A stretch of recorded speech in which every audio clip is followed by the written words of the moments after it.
पराई नारी को जो कुदृष्टि से देखता है, अनुज बधु भगनी सुतनारी सुनो सठ कन्या समय चारी, नहीं कुदृष्टि बिलो कहें जोई, ताही बधे कछु पाप ना होई। जो पराई स्त्री को कुदृष्टि से देखता है उसे मार देने से कोई पाप नहीं लगता। इस भाव से मैंने तुझे मारा। तूने अपने भाई की पत्नी को कुदृष्टि से देखा, घर पर रख लिया है उसे, यही तेरा अपराध है और इस अपराध का दंड तुझे मिलना जरूरी है। बाली को आखिरी में कहना पड़ा कि प्रभु मेरी चतुराई चली नहीं।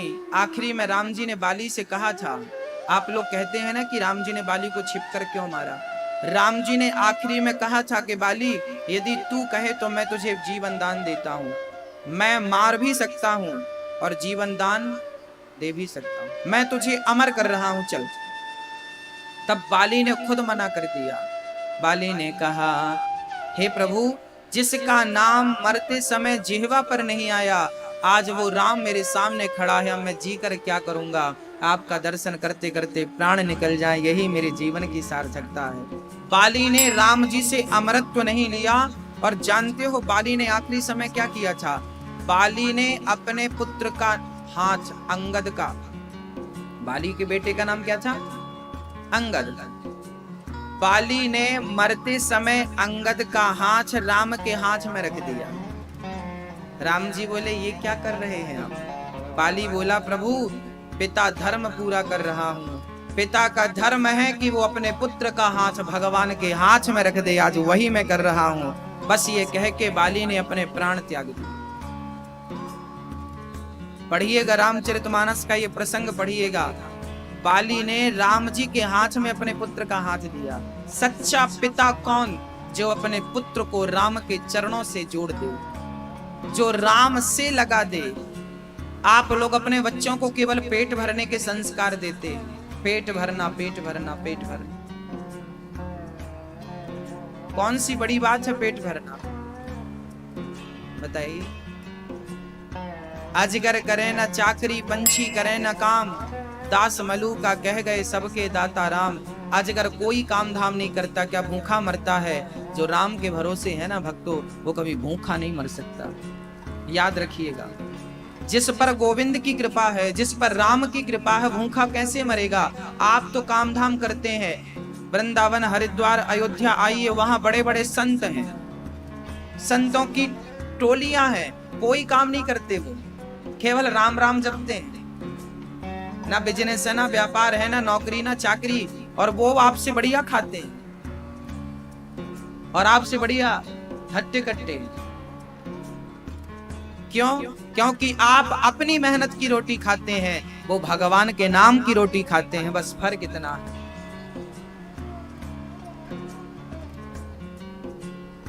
आप व्यर्थ की चिंता करते हैं रोटी के लिए, रोटी की चिंता मत करिए। आप यकीन ना माने तो आप किसी जंगल में जाकर बैठ जाइए, किसी पेड़ के नीचे। यदि भगवान का नाम जप रहे हो ना, तो रोटी आपके द्वार पर, जंगल में ही रोटी पहुंच जाएगी और आपको कोई खिलाने वाला पहुंचेगा। मेरी बात पर यकीन ना हो, प्रैक्टिकल कर लेना कभी। मेरा भगवान तुम्हें भूखा घुमा सकता है, पर भूखा सुला नहीं सकता।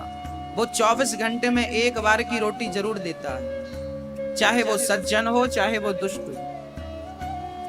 इसलिए भगवान के भरोसे रहना चाहिए।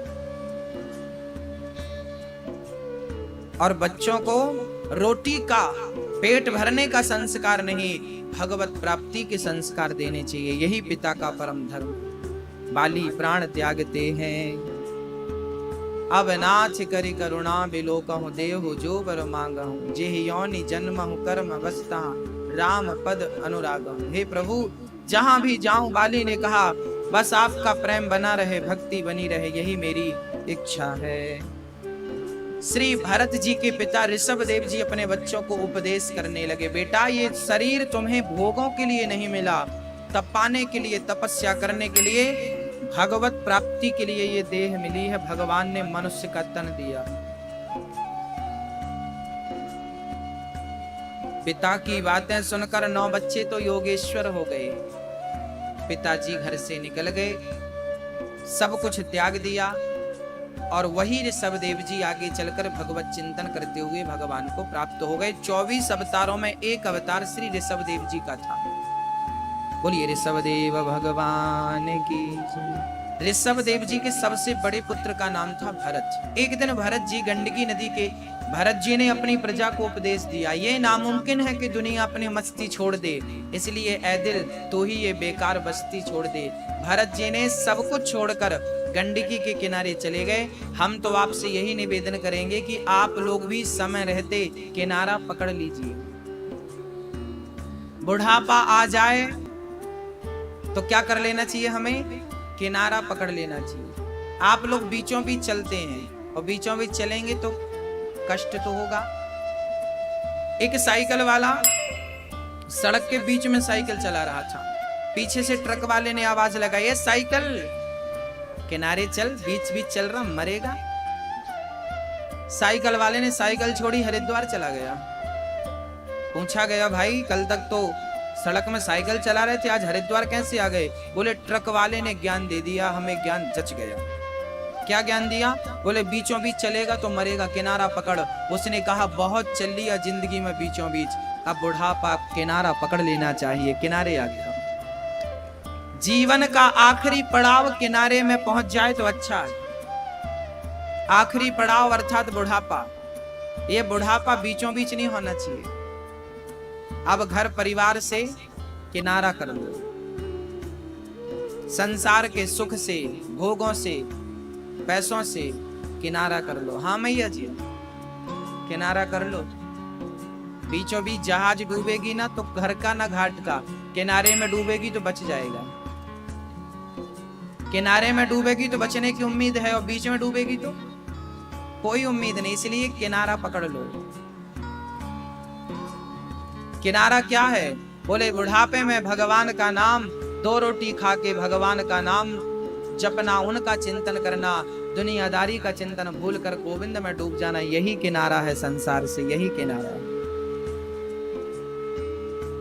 एक बार भगवान श्री कृष्ण को लेकर मैया यशोदा यमुना में दीप दान करने गई। आज शरद पूर्णिमा है ना, आप सभी को ढेर सारी शुभकामनाएं शरद पूर्णिमा की। पता है क्या हुआ था आज के दिन? आज के दिन ही भगवान श्री कृष्ण ने रास रचाया था गोपियों के संग। आज के दिन ही वृंदावन में बिहारी जी का दर्शन, साल में एक दिन के लिए बिहारी जी बंसी लेते हैं। बिहारी जी के हाथों में बांसुरी नहीं होती, केवल आज के दिन शरद पूर्णिमा के दिन ही बिहारी जी बांसुरी लेकर के अपने अधरों से रखते हैं। क्योंकि शरद पूर्णिमा के दिन ही भगवान ने संसार के लोगों के लिए बंसी बजाई थी। भगवान ने पूरी जिंदगी में 125 वर्ष की लीला भगवान ने की, जिसमें कि 11.5 वर्ष भगवान वृंदावन में रहे। 11.5 वर्ष में भगवान, अच्छा जब भगवान वृंदावन छोड़े हैं ना, तो भगवान बंसी तो राधा रानी को देके गए हैं, बंसी लेकर नहीं गए। 11.5 साल में भगवान ने एक ही बार, एक ही दिन बांसुरी बजाई है। बाकी टाइम बांसुरी बजाते थे तो गायों के लिए बजाते थे, गैया को बुलाने के लिए, सांसारिक प्राणियों के लिए, आपके और हमारे लिए भगवान ने केवल एक ही दिन बंसी बजाई थी, और वो दिन यही दिन था शरद पूर्णिमा की रात्रि। चांद ने, एक भगवान का नाम है कृष्ण चंद्र। क्या नाम है? तो नाम में चंद्र जुड़ा है ना, चांद जुड़ा है ना, तो आधा चांद जुड़ा, कृष्ण चंद्र। राम जी के नाम में भी चंद्र जुड़ा है, रामचंद्र। तो चांद जुड़ा है। तो एक दिन चांद ने कहा भगवान से कि प्रभु, कभी आप हमें भी पवित्र करेंगे? हम में काला सा दाग है, धब्बा है, हमें भी पवित्र कर दीजिए। तब भगवान ने कहा, जब मैं एक बार बंसी बजाऊंगा तो दुनिया वालों को तुम अमर कर देना। अमर कर दूंगा? मैं कैसे करूंगा? तब भगवान ने कहा, जब शरद पूर्णिमा की रात्रि आएगी, मैं बंसी बजाऊंगा तो तुम चांद इंद्र से अमृत लेकर के हमारे तमाम भक्तों पर अमृत की बरसात करना, ताकि मेरे भक्त चिरंजीवी हो जाएं और मुझे कभी भूलें नहीं, मेरी भक्ति में तल्लीन रहे। आज की रात कहते हैं चांद से एक पॉजिटिव ऊर्जा निकलती है, हम उसे अमृत कहते हैं, हमारे वेदों की भाषा में अमृत, साइंस की भाषा में पॉजिटिव ऊर्जा कहते हैं। आज की चांद, अभी जब चांद निकलेगा ना रात्रि को, तो आप लोग घंटे 2 घंटे छत पे जरूर बैठना, चांद का प्रकाश जरूर लेना। और आज के दिन गोपी गीत गाने का भी बड़ा महत्व है।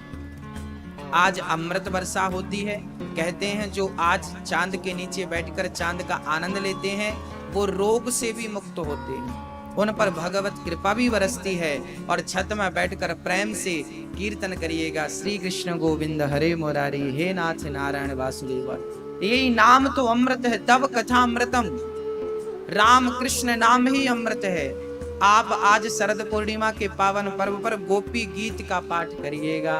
19 श्लोक हैं गोपी गीत, भागवत के 10वें स्कंध के 31वें अध्याय में गोपी गीत है। किसने गाया था? गोपियों ने गाया था। कब गाया था? आज की रात गाया था। गोपी गीत की उत्पत्ति भी आज की रात को हुई है, इसलिए ये रात बड़ा महत्व रखती है। गोपी गीत की उत्पत्ति आज की रात, और आज की रात्रि को ही भगवान श्री कृष्ण गोपियों को पूर्ण रूप से प्राप्त हुए थे, क्योंकि भगवान ने गोपियों को बुलाया बंसी की तान सुनाकर। गोपियां आई तो गोपियों को अहंकार, ये प्रसंग परसों का मैं सुनाऊंगा विस्तार से। फिर गोपियां को अहंकार आया तो भगवान गोपियों को छोड़कर अंतर्ध्यान, ये महारास की चर्चा है। गोपियां पुकारने लगी, आज की रात्रि को बन बन गोपियों ने ढूंढना शुरू किया, कृष्ण कहाँ हो, हे नंद नंदन कहाँ हो।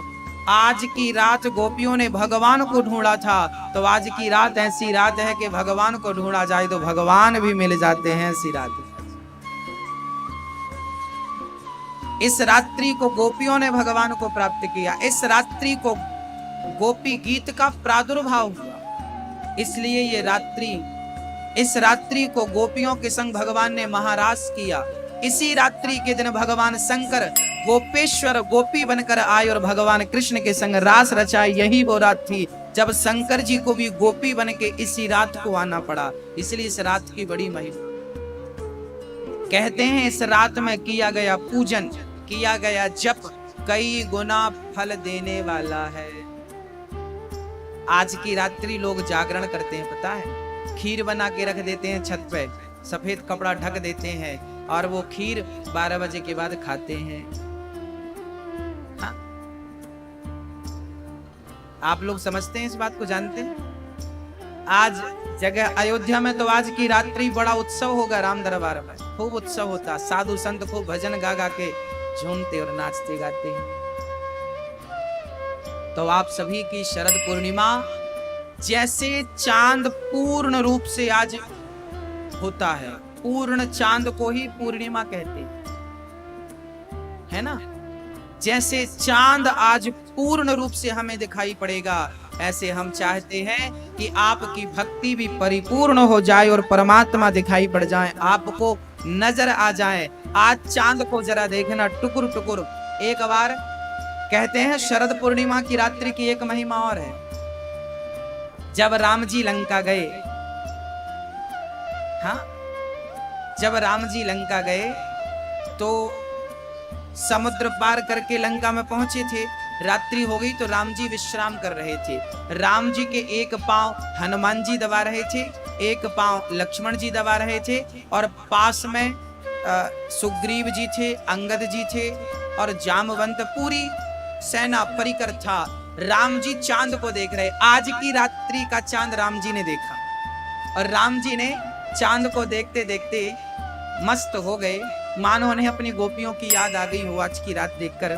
उसी क्षण क्या हुआ कि हनुमान जी ने पूछा, प्रभु चांद को ऐसे देख रहे हैं, क्या बात है? तब राम जी ने एक प्रश्न किया। राम जी ने कहा, ये बताओ आप सभी लोग कि ये चांद में जो काला सा दाग है, ये दाग क्या है, ये धब्बा क्या है ना?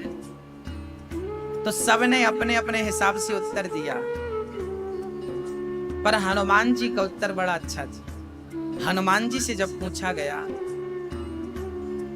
लक्ष्मण जी ने कहा ये कलंक है, इसलिए वो कलंक काला सा दिख रहा। सुग्रीव ने कहा किसी किसी ने मारा है तो वो दाग पड़ गया, वो दिखाई पड़ रहा है, क्योंकि सुग्रीव को भी लात लगी है ना, भाई ने मारे खूब, तो उसको वही वही दिख रहा हर जगह। हनुमान जी का उत्तर गजब था। हनुमान जी से पूछा कि हनुमान जी आप बताओ कि ये काला काला सांवला सांवला दाग क्या है चांद में? तब हनुमान जी ने कहा कि प्रभु चांद बड़ा खुश नसीब है। कैसे? हनुमान जी ने कहा कि राम जी आपकी शकल भी सांवली है और उसका धब्बा भी सांवला है। मुझे तो लगता है कि चांद ने अपने हृदय में आपको बिठा रखा है, तो वो आपका ही दर्शन है, वो धब्बा कोई और नहीं, चांद ने राम को अपने हृदय में बिठा रखा है। हाँ, बड़ी अद्भुत महिमा है भक्तों। आज की रात्रि भगवान को मन में बिठाने की रात्रि है, भगवान को मन में बसाने की रात्रि है। आप भी अपने मन में राम को बसाइए, श्री कृष्ण को बसाइए। हाँ, हनुमान जी कहते हैं तू इतना प्यारा है। राम जी से कहते हैं हनुमान जी कि प्रभु जिसकी रचना इतनी सुंदर, वो कितना सुंदर होगा। भक्तों, भगवान श्री राम के हनुमान जी के उत्तर से राम जी गदगद हो गए और हनुमान जी को हृदय से लगा लिया। तो आप शरद पूर्णिमा की रात्रि को ज्यादा से ज्यादा भगवान का कीर्तन करिए। श्री कृष्ण गोविंद हरे मुरारी, श्रीमन नारायण नारायण का कीर्तन करिए। कीर्तन करने मात्र से आज की चांद की तरह मुंह करके कीर्तन करने के बाद जो मांगा जाए, कहते हैं चांद वो इच्छाएं पूरी करते हैं, क्योंकि आज के चांद 12 महीने में आज के चांद ज्यादा पावरफुल होते हैं।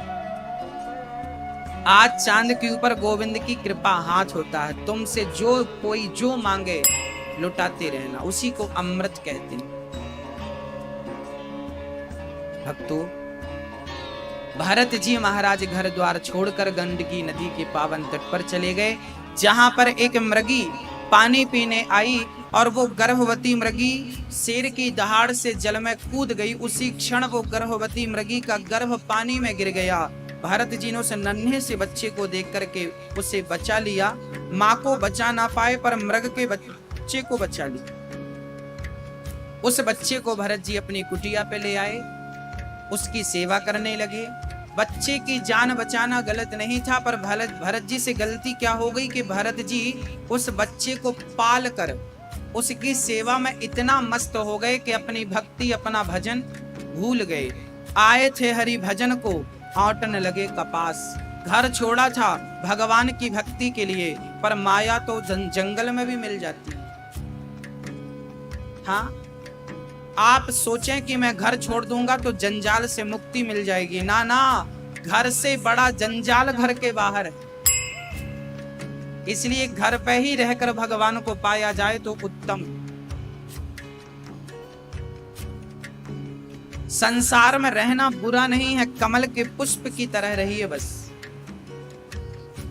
भरत जी उस मृग से इतने मोहित हो गए कि वो मृग के लिए घास लाना, उसे नहलाना, उसके पास बैठकर उसे गुदगुदाना, प्यार करना।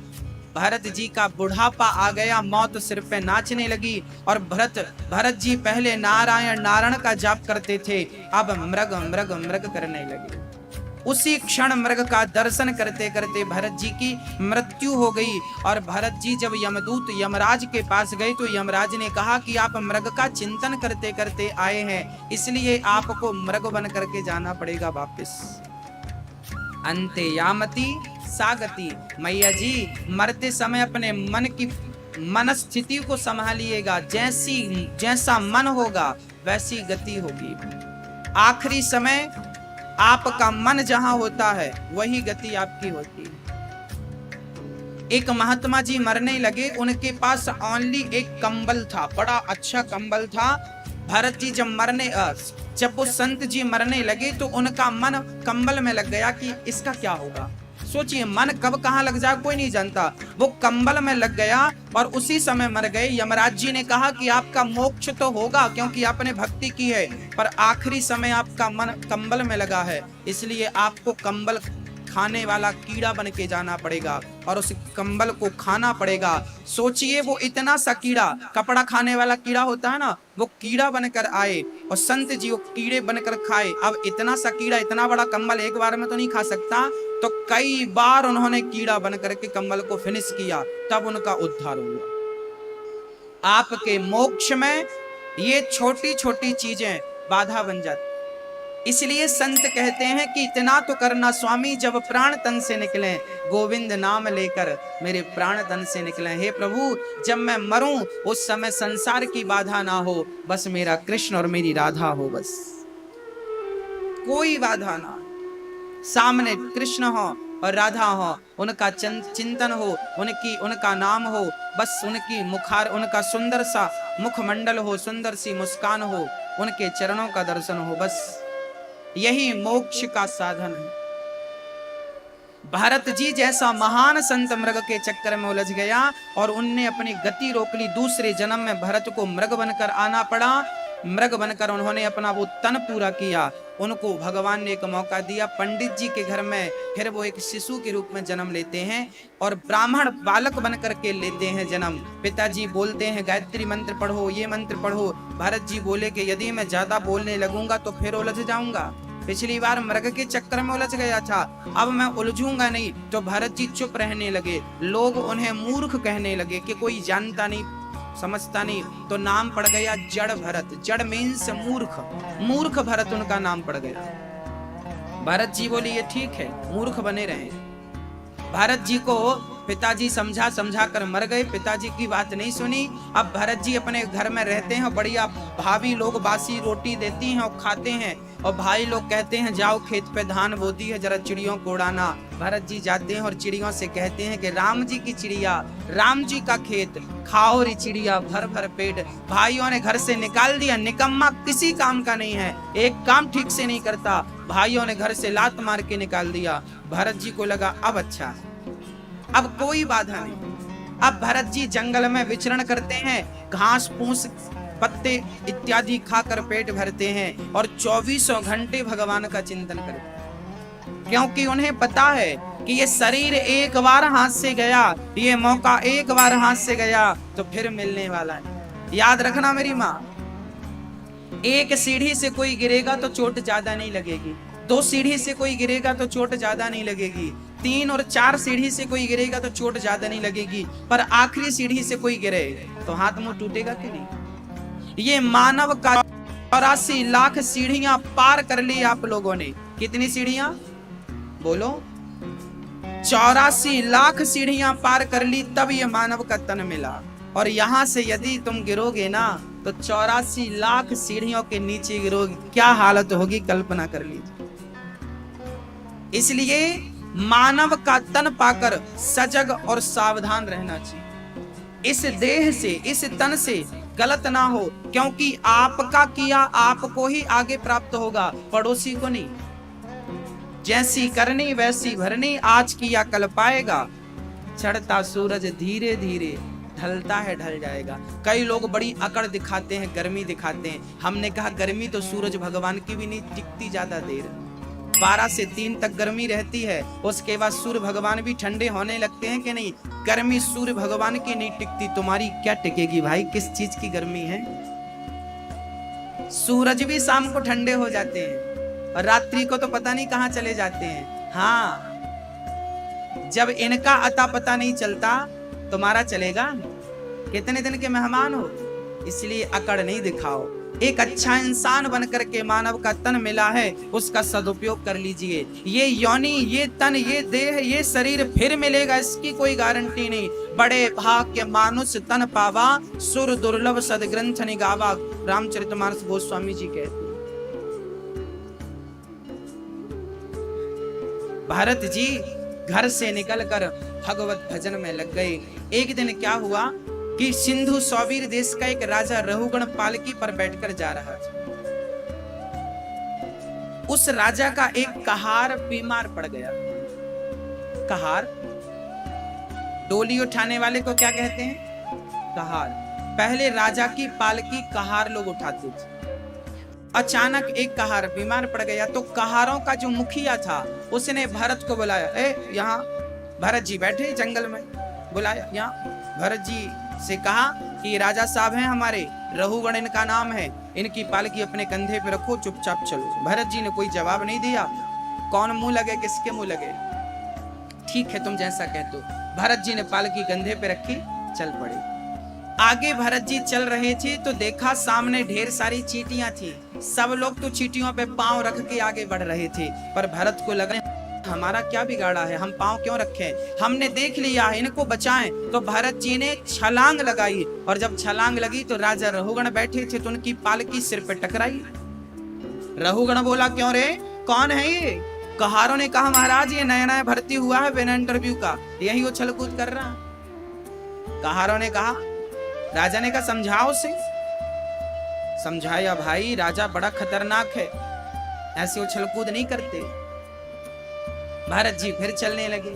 आगे फिर चींटियां थी, सबने तो पांव रख दिया। इसलिए भगवान ने आंख दी है, किसी चींटी के ऊपर जानबूझकर पांव मत रखा करो।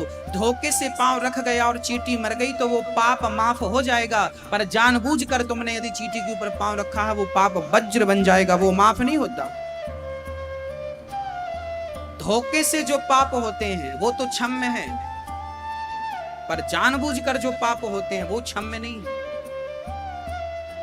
कुछ पाप सबसे होते हैं, जैसे झाड़ू लगाने से पाप होता है, कीड़े मकोड़े छोटे से मर जाते हैं, कोई बात नहीं, झाड़ू लगाना जरूरी है। फिर भी हमारी माताओं को हम जब छोटे थे तो बचपन में हम अपनी दादी को झाड़ू लगाते देखा करते थे, तो वो देखती थी चींटियां यदि होती थी ना तो चींटियों के पास से आराम से झाड़ू लगाती थी और चींटियों को झाड़ू में चढ़ा के झाड़ू ऐसे बाहर ले जाके झटकार देती थी ताकि चींटियां गिर जाएं बाहर, मरे ना। मतलब झाड़ू लगाने समय भी हमें ध्यान रखना चाहिए कि कोई चींटियां तो नहीं मर रही है, कोई जीव जंतु तो नहीं मर रहा। उन्होंने हमारा क्या सिर पे ले रहे हो? देख कर भगवान ने आंख दी है, अंधे होते तो कोई बात नहीं थी, है ना, पर आंख दी है ना, आपके सही गलत का ज्ञान है, आपको क्या सही क्या गलत है, इसलिए आपके हर पाप का फल आपको भोगना पड़ेगा। ये मानव का तन बड़ा समझदारी से चलना पड़ता, फूक फूक के पांव रखना पड़ता है। हाँ, ना वाणी से किसी का दिल दुख है, ना कर्म से किसी का दिल दुख, ना मन से किसी के बारे में गलत सोचे हैं। श्री झाड़ू लगाते समय पाप हो जाते हैं। पहले के जमाने में घड़ों में पानी भर के हमारे गांव में रखा जाता था, तो घड़े के पास चींटियां आ जाती थी, ठंडक में गर्मियों में वो चींटियां मर जाती थी। तो घड़े पानी के पास चींटियां, जीव जंतु का मर जाना, झाड़ू लगाने से जीव जंतुओं का मर जाना। और पहले गैस नहीं होती थी, चूल्हे पर रोटी बनती थी तो कंडा और लकड़ी में चींटियां मर जाती थी, बहुत सारे जीव जंतु मर जाते थे। ये पाप, जो रोटी बनाने में पाप होता है, जो पानी इत्यादि रखने भरने में पाप होता है, और जो झाड़ू लगाने में पाप होता है, और चौथा पाप चलने में, हम पांव रखते हैं घर में, कहाँ कौन सी चींटी मर जाए। और पांचवा पाप है कि हम लोग दवाइयां डालते रहते हैं, किसान हैं तो खेत में दवाइयां डाल दी इल्ली को मारने के लिए, हम लोग मच्छर की दवाइयां डालते रहते हैं ताकि मच्छर मर जाए। ये जो नित्य के पाप हैं हमसे, चींटी का मरना, मच्छर का मरना, जीव जंतुओं का मरना, ये पाप क्षम्य है, पर शर्त है क्या? बोले आप यदि रोज सूर्य भगवान को जल चढ़ाते हैं, यदि रोज आप सूर्य भगवान को प्रणाम करते हैं और भगवान की रोज पूजा करते हैं और भगवान के नाम की माला जपते हैं और भगवान से निवेदन करते हैं कि प्रभु मैं पाप करना नहीं चाहता, फिर भी पाप हो जाते हैं, मुझे मेरे अपराधों से मुक्त करना प्रभु, मुझे क्षमा करना, तब भगवान आपके इन नित्य पापों को माफ कर देते हैं। यदि आप प्रार्थना करें तो अब आप पाप भी करते हैं और स्वीकार भी नहीं करते। भाई मैंने गलती की और यदि मैंने आपसे कान पकड़कर सॉरी कह दिया तो आप माफ कर देंगे कि नहीं? हाँ ना? क्या हाँ कर देंगे ना? बस मेरी माँ। ऐसे ही आपसे जो गलतियां हो गई सो हो गई, ठीक है। अब भगवान के सामने कान पकड़ कर कहो, हे प्रभु हमें माफ कर दो, ये पाप जो हम करते हैं ये हम जानबूझकर नहीं करते, और जो पाप आप जानबूझ कर करते हो वो बंद कर दीजिए। आपने कोई भी पाप किया उसका प्रायश्चित क्या है? बोले हमने पाप एक बार किया है, अब दोबारा वो गलती हमसे ना हो, यही उस पाप का प्रायश्चित है। भगवान से कहो कि प्रभु अब ये गलती दोबारा नहीं हुई, और आपने उसी गलती को दोहराया तो फिर बहुत बड़ा पाप।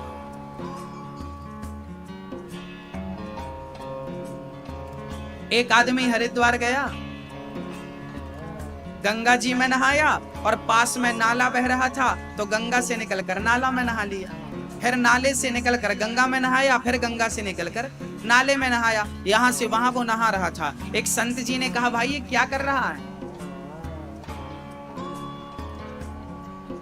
संत जी ने कहा ये क्या कर रहा है? उसने कहा क्या बताऊं महात्मा जी, ये दुनिया वालों को समझा रहा।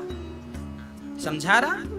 ये कैसे समझा रहा है? मैं दुनिया वालों से कह रहा हूं कि या तो नाला में ही नहाओ या तो गंगा में नहाओ, गंगा के बाद नाला में नहा लिया तो नाला गंगा नहाने का कोई अर्थ नहीं। आप पहले गंगा नहाते हो फिर आकर के झूठ कपट के नाले में नहा लेते हो, तो गंगा नहाने का अर्थ क्या है? हम लोग पहले गंगा नहाते हैं, उसके बाद घर आते हैं तो कहाँ नहाते हैं? झूठ में, कपट में, अहंकार में, यूं अकड़ अकड़ के चलना और ये बात बात पे गुस्सा करना, जानता नहीं कौन हो, ये करना, सब ये गंदा नाला ही तो है। तो गंगा नहाए फिर नाला में नहाए। गंगा नहाने के बाद संकल्प लेना चाहिए कि हे माँ जितना पवित्र तेरा जल है उतना ही पवित्र अपने मन को बनाऊंगा, मैं कभी पाप नहीं करूंगा। ये संकल्प ही आपको गंगा स्नान का फल देता है। हाँ भक्तों, श्री भरत जी महाराज, राजा रहुगण अब क्रोध से आग बबूला हो गया। कौन है? पर्दा हटाकर देखा, अच्छा ये उछल कूद कर रहा है। अब भरत जी महाराज ने चुपचाप खड़े रहना उचित समझा। राजा रहुगण आया, तलवार निकाला और भरत जी को मारना चाहा। भरत जी से कहा आज मैं तुझे मार दूंगा, बड़ा दुबला पतला है ना, मेरा बोझ नहीं उठा पाता। भरत जी ने मन में विचार किया कि मैंने आज तक मुंह नहीं खोला, बोला नहीं, पर आज इस मूर्ख को ज्ञान देने के लिए मुझे बोलना पड़ेगा। तब भरत जी ने पहली बार अपना मुख खोला है और भरत जी ने कहा त्वयोदितं व्यक्तम विप्रलब्धम भर्तुः समय स्यात् तद्वीर भारः गन्तुर यदि स्यात् तदिगम्य मध्वा पीवेति रासौ न विदाम प्रवाद। श्री भरत जी ने कहा राजन आप हमसे कह रहे हो हम तुम्हें मार डालेंगे, मृत्यु दंड देंगे। अरे पहले ये तो बताओ आप मारोगे किसे? शरीर को मारोगे या आत्मा को मारोगे? अब भक्तों ये बहुत कठिन सब्जेक्ट मैं आपके सामने रखने जा रहा हूँ, बहुत सावधान होकर के एक एक बात पर, एक एक शब्द पर ध्यान दीजिएगा। ये भागवत का सबसे कठिन सब्जेक्ट है, ये समझ में आ गया तो पूरी जिंदगी समझ आ जाएगी। समझिए, हम शरीर है या आत्मा? भरत जी ने कहा तुम मारोगे किसे? अच्छा मृत्यु किसकी होती? मरता कौन है? शरीर मरता है या आत्मा मरती है? बताइए कौन मरता है? आत्मा की कभी मृत्यु नहीं होती। मरता कौन है? शरीर मरता है ना? शरीर जन्म लेता और शरीर मर जाता है। शरीर 5 चीजों से मिलकर बना है। किसकी चीज से? 5, पृथ्वी जल वायु अग्नि आकाश छित जल पावक गगन समीरा पंच रचित अति अधम शरीरा। 5 तत्वों से मिलकर शरीर की उत्पत्ति होती है। जब इस शरीर में आत्मा आकर मिलती है तब ये शरीर चैतन्य हो जाता है, एक्टिव हो जाता है। नहीं उसके पहले इसकी कोई वैल्यू नहीं, कोई अस्तित्व नहीं इसका। इसको इस तरीके से समझते हैं। मोबाइल एक होता है मोबाइल, एक होती है सिम कार्ड। मोबाइल में सिम जब तक ना पड़े तब तक मोबाइल क्या करेगा? कुछ नहीं, डिब्बा है। ऐसे ही शरीर मोबाइल सेट की तरह है और वो आत्मा सिम कार्ड की तरह है। आत्मा क्या है? हमारे शरीर की सिम है और शरीर क्या है? मोबाइल है। अब देखते हैं, शरीर 5 तत्वों से मिलकर बना है और 5 तत्वों का शरीर 5 में जाकर मिल जाता है। जब हम मरते हैं तो मृत्यु किसकी होती है? किसकी? यहां एक बात और कहूंगा, मृत्यु किसकी होती है? आत्मा की या शरीर की? मृत्यु ना आत्मा की होती है भैया, ना शरीर की होती है। सच कहें मरता कोई है ही नहीं। अब आप कहेंगे कैसे? मैं समझाता हूं। देखिए, शरीर 5 तत्वों से बना, पृथ्वी, जल, वायु, अग्नि, आकाश, और ये 5 तत्व आखिरी में 5 में जाकर मिल जाते हैं। जब हम चिता पे जलते हैं तो पृथ्वी पृथ्वी में मिल गई, अग्नि अग्नि में मिल गई, जल जल में मिल गया, वायु वायु में मिल गई ना। मरा कौन? मरता कोई नहीं। अब ये मरने का भ्रम कहां से उत्पन्न हुआ ये भी मैं आपको बताता हूं। एक लड़की ससुराल जाती है मायका छोड़कर, है ना। हर लड़की को मायका छोड़कर ससुराल जाना पड़ता। ऐसे ही ये संसार हम सभी का मायका है और एक दिन हम सभी को अपना मायका छोड़ के ससुराल जाना पड़ता है। ससुराल जाने के दिन को ही लोग मृत्यु कहते हैं। हमारी भाषा में उसे कहते हैं कि मरा नहीं, मायका छोड़कर ससुराल चला गया। हाँ या ना भाई? जाता नहीं कोई दुनिया से दूर चल के, मिलते हैं सब यहीं पर कपड़े बदल बदल। ये जो आत्मा है ना, ये पुराने वस्त्र को छोड़कर, पुराने शरीर को छोड़कर नया शरीर धारण कर लेती। वासान से जीर्णा नहीं अच्छा विहाया, गीता में लिखा है। अब चलते हैं आगे। हमारा शरीर 5 तत्वों से मिलता है, 5 में समा जाता है। अब रही आत्मा की बात। अब ये बताइए आत्मा क्या है? आत्मा किसका स्वरूप है?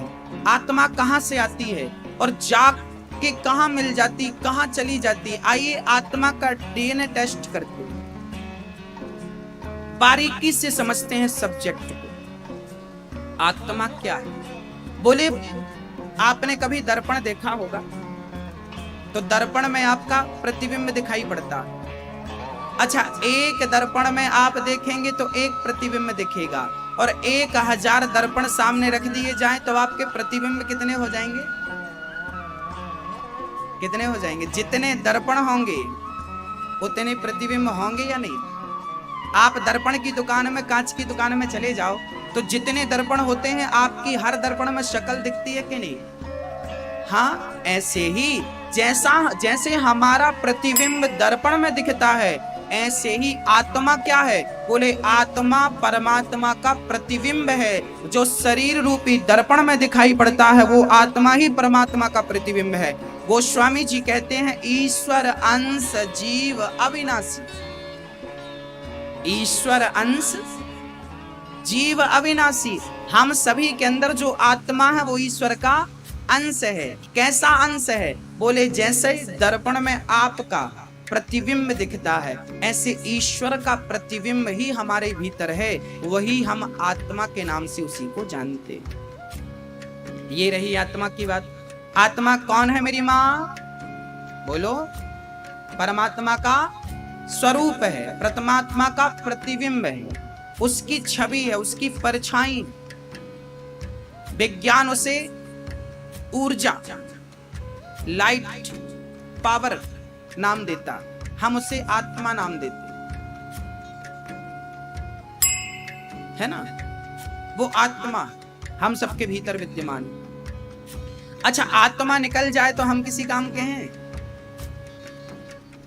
इसका अर्थ है कि हम कुछ हैं ही नहीं, हमारी कोई औकात नहीं है, हम जीरो हैं, हमारा कोई अस्तित्व नहीं। वो परमात्मा है तो हम हैं, हम जैसा कुछ नहीं। लोग कहते हैं ना मैं जैसा कुछ नहीं है, हम जैसा कुछ नहीं है।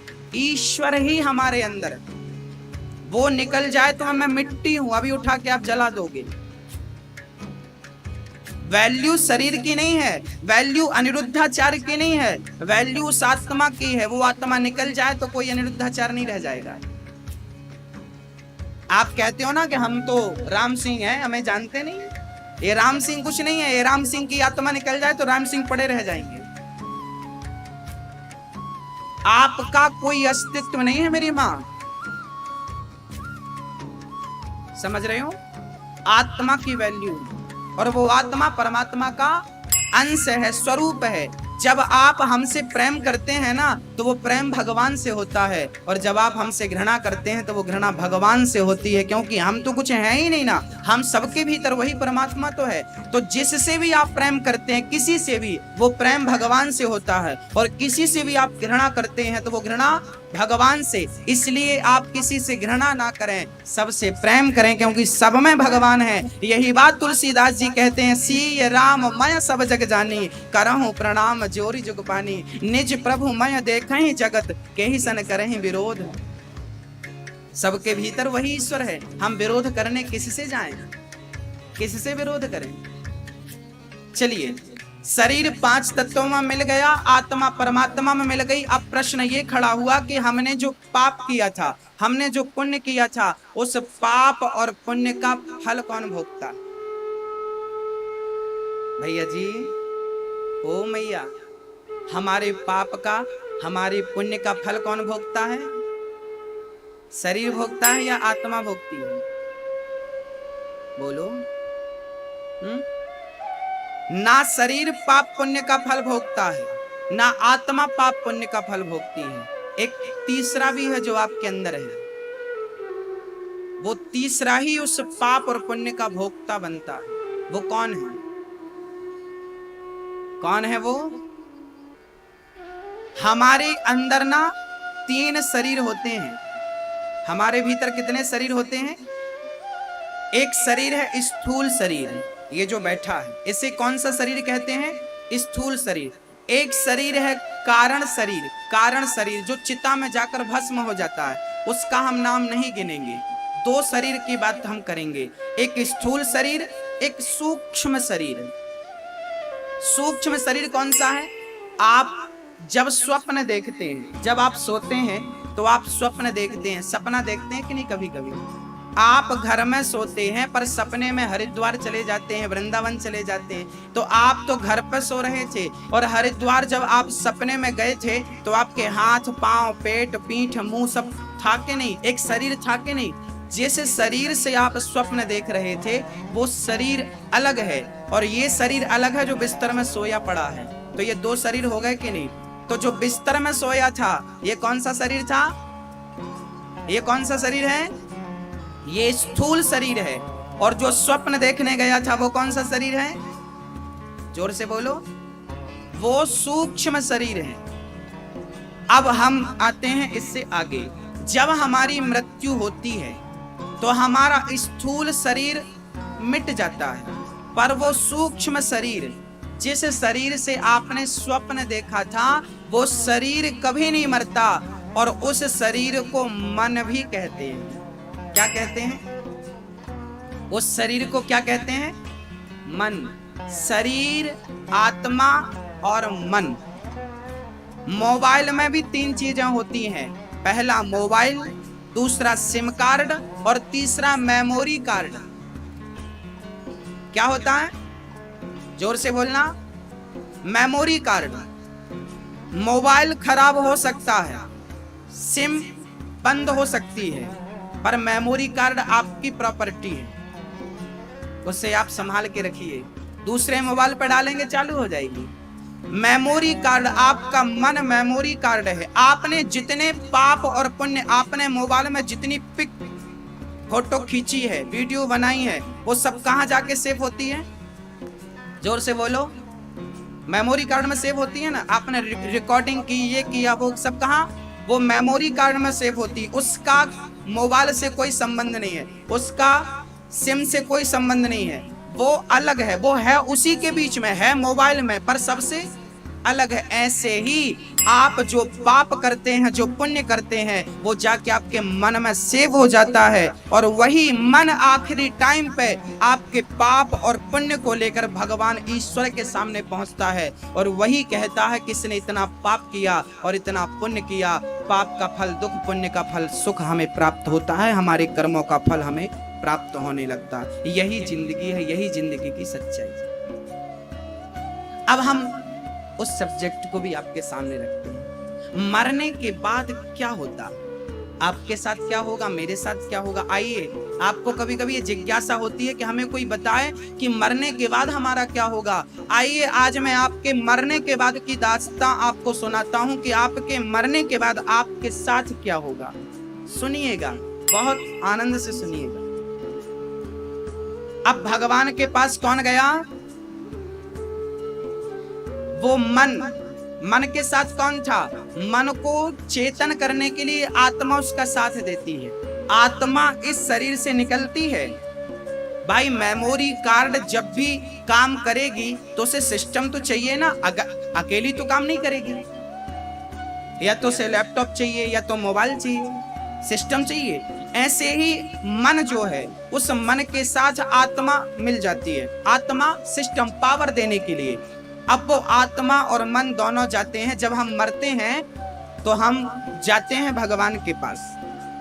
सबसे पहले हम भगवान के पास जाते हैं। भगवान वहां हमारा बड़ा आदर सत्कार करते, आओ गले से लगाते हैं, आसन देते हैं, बढ़िया सा जूस पिलाते हैं, पानी पिलाते हैं, भोजन कराते हैं, बिठाते हैं हमें, और बड़ा प्यार करते हैं। ऐसा लगता है कि हमारी माँ, एक माँ ने हमसे जितना प्यार किया है ना, ऐसी 1,00,000 माँ होती तो कितना प्यार करती। वो 1,00,000 माँ के बराबर कन्हैया अकेला हमसे प्यार करता है, इतना स्नेह करता है।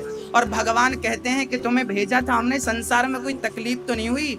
हमने कहा ना प्रभु, बस आप हमें स्वीकार कर लीजिए। भगवान की आंखों से आंसू आ जाते हैं कि मैं तो तुझे स्वीकार करने वाला ही हूँ, मैं तो तैयार हूँ, पर पहले तेरे कर्मों की फाइल देखनी पड़ेगी, है ना। तो क्या हुआ, अब भगवान ने वहां पर एक बहुत बड़ी टीवी लगा रखी।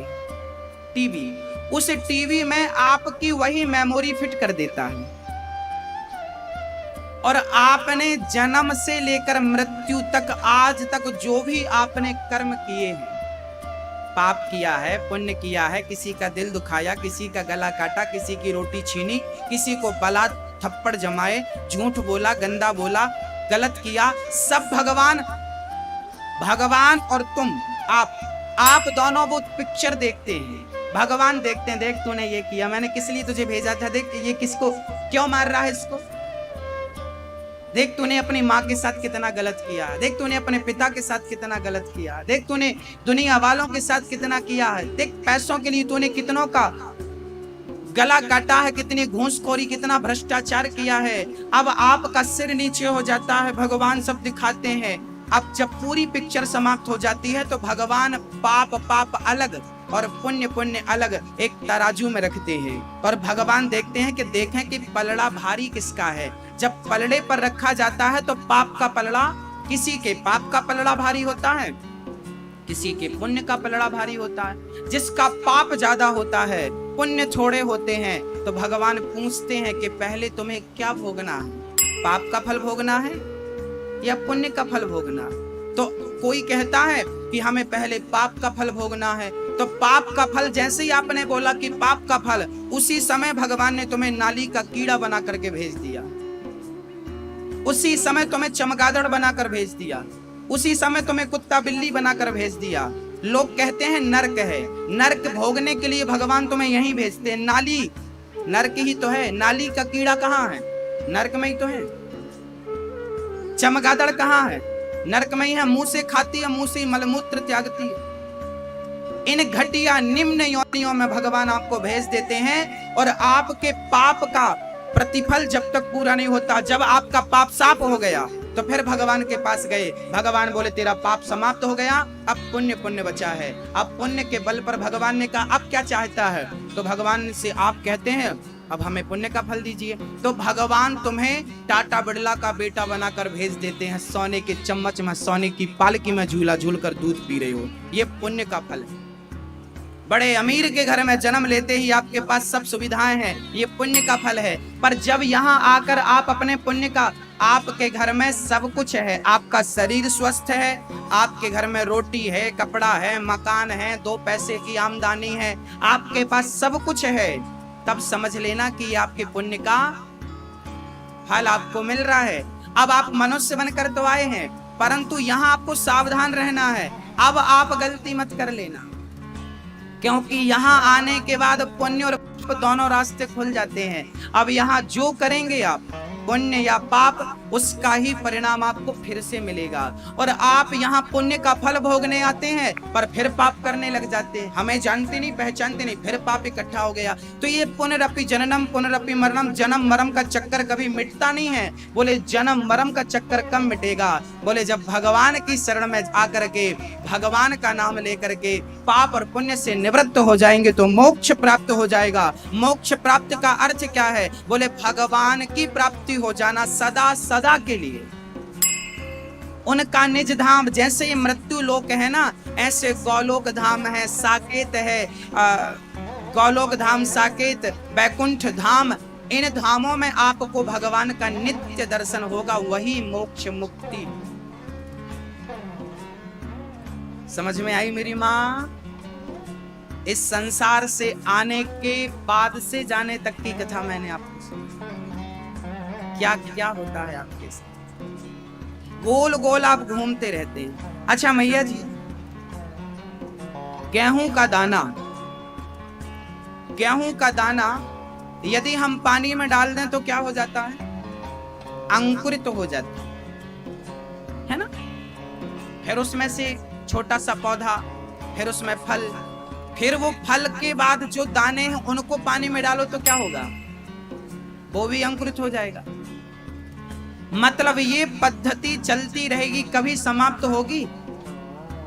गेहूं का दाना अंकुरित हो सकता है, परंतु आप एक कढ़ाई पर या तवे पर गेहूं का दाना डाल दें और गरम तवे पर गेहूं के दाने को थोड़ा सा चला दें, हिला दें।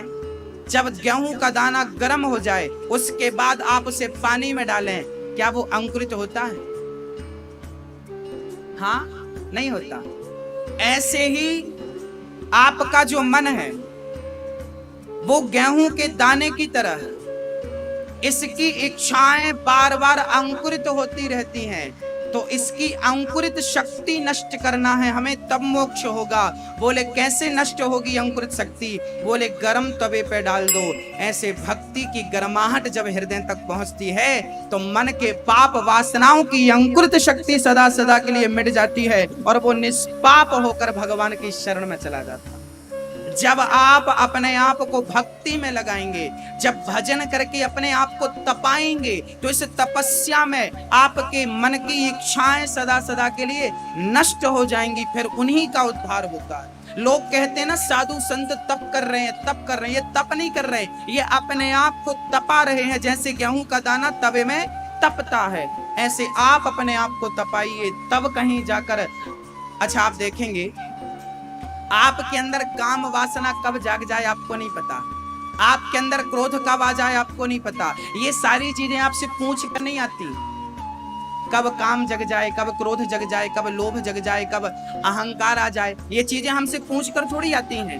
ये कब आ जाए, किसे परेशान करने लग जाए, कोई नहीं जानता। इसलिए अपने आप को जो तपा देता है, तो यही जो अंकुरित शक्ति है। कौन सा अंकुर? बोले काम का अंकुर, क्रोध का अंकुर, लोभ का अंकुर, मोह का अंकुर, ये सारी चीजें नष्ट हो जाती हैं तप करने से। इसलिए हमें तप करना चाहिए, सत्संग करना चाहिए। बिनु सत्संग विवेक न होई, और राम कृपा बिनु सुलभ न सोई। बोलिए भक्त वत्सल भगवान की। पाप और पुण्य का फल कौन भोगता है? जोर से बोलो, पूछ रहा हूं जो सुनाया है। पाप और पुण्य का फल कौन भोगता है? शरीर या आत्मा? बोलो, कौन भोगता है? कौन बेटा? बोला ना, भी समझाया ना हमने। कौन भोगता है? हमारे पाप और पुण्य का फल कौन भोगता है? मन। सूक्ष्म शरीर। कितने शरीर होते हैं हमारे भीतर? 3। कौन कौन से? स्थूल, सूक्ष्म और कारण। 3 शरीर। हमारे पाप और पुण्य का फल कौन भोगता है मेरी माँ? मन। ये मन ही है मेरी माँ जो आपको भगवान से मिलाएगा, और ये मन ही है जो आपको गड्ढे में गिराएगा। मन एव मनुष्याणाम बंधनम मोक्ष कारणम। देखिए ये मन क्या करता है, मैं आपको एक उदाहरण से समझाता हूँ। एक लोहे का टुकड़ा पानी में डालो तो डूब जाता है, पर वही लोहे का टुकड़ा यदि नाव पे लगा दिया जाए, कील नाव में लग जाए, आजकल तो लोहे की नाव बनती है, बड़ी बड़ी नाव में लोहा जड़ जाता है, वो लोहा तो नहीं डूबता, पर इतना सा लोहा डालो तो डूब जाता है। जो लोहा नाव की संगत कर लेता है वो लोहा डूबता नहीं है, वो पार लग जाता है और पार लगा देता है। ऐसे ही जो मन संसार में लग गया ये मन आपको डुबा देगा, और जो मन सत्संग में लग गया वो मन भवसागर से पार लगा देगा। बस ये मन पार भी लगाएगा और ये मन डुबाएगा भी। अब यदि मन सत्संग में लगेगा तो भवसागर से पार, और यदि नहीं लगा डूब जाएगा। लोहा डुबाता डूबता भी है और पार भी लगाता। बस नाव की संगत मिलने की देर है, बस सत्संग मिलने की देर है, भवसागर से पार तो यूं ही चला जाए व्यक्ति। इस ज्ञान को धारण करने से कल्याण हो जाएगा। अब तो ये रही ज्ञान की विशेष चर्चाएं। अब कई लोग कहते हैं ना कि आत्मा भटक रही है, फलाने की आत्मा नहीं भटकती कभी किसी की। कौन भटकता है? वही सूक्ष्म मन। कौन भटकता है? मन भटकता रहता है। भगवान कभी कभी कहते हैं कि जाओ तुम्हारे बच्चों से कहो कि वो कोई पुण्य करें तो उनके पुण्य के बदले भी तुम्हारा उद्धार हो जाएगा। इसलिए आप भागवत कथा अपने पूर्वजों के नाम से करते हैं, पिंडदान करते हैं, सब पुण्य करते हैं उनके लिए, ताकि उनका कल्याण हो जाए यदि रुका पड़ा है तो, है ना? हाँ, बोलिए भक्त वत्सल भगवान की।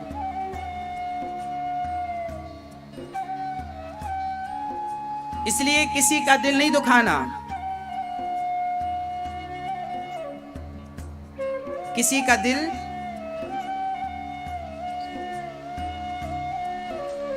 दिल नहीं दुखाइएगा। आप लोग दुखाते हैं क्या मैया जी?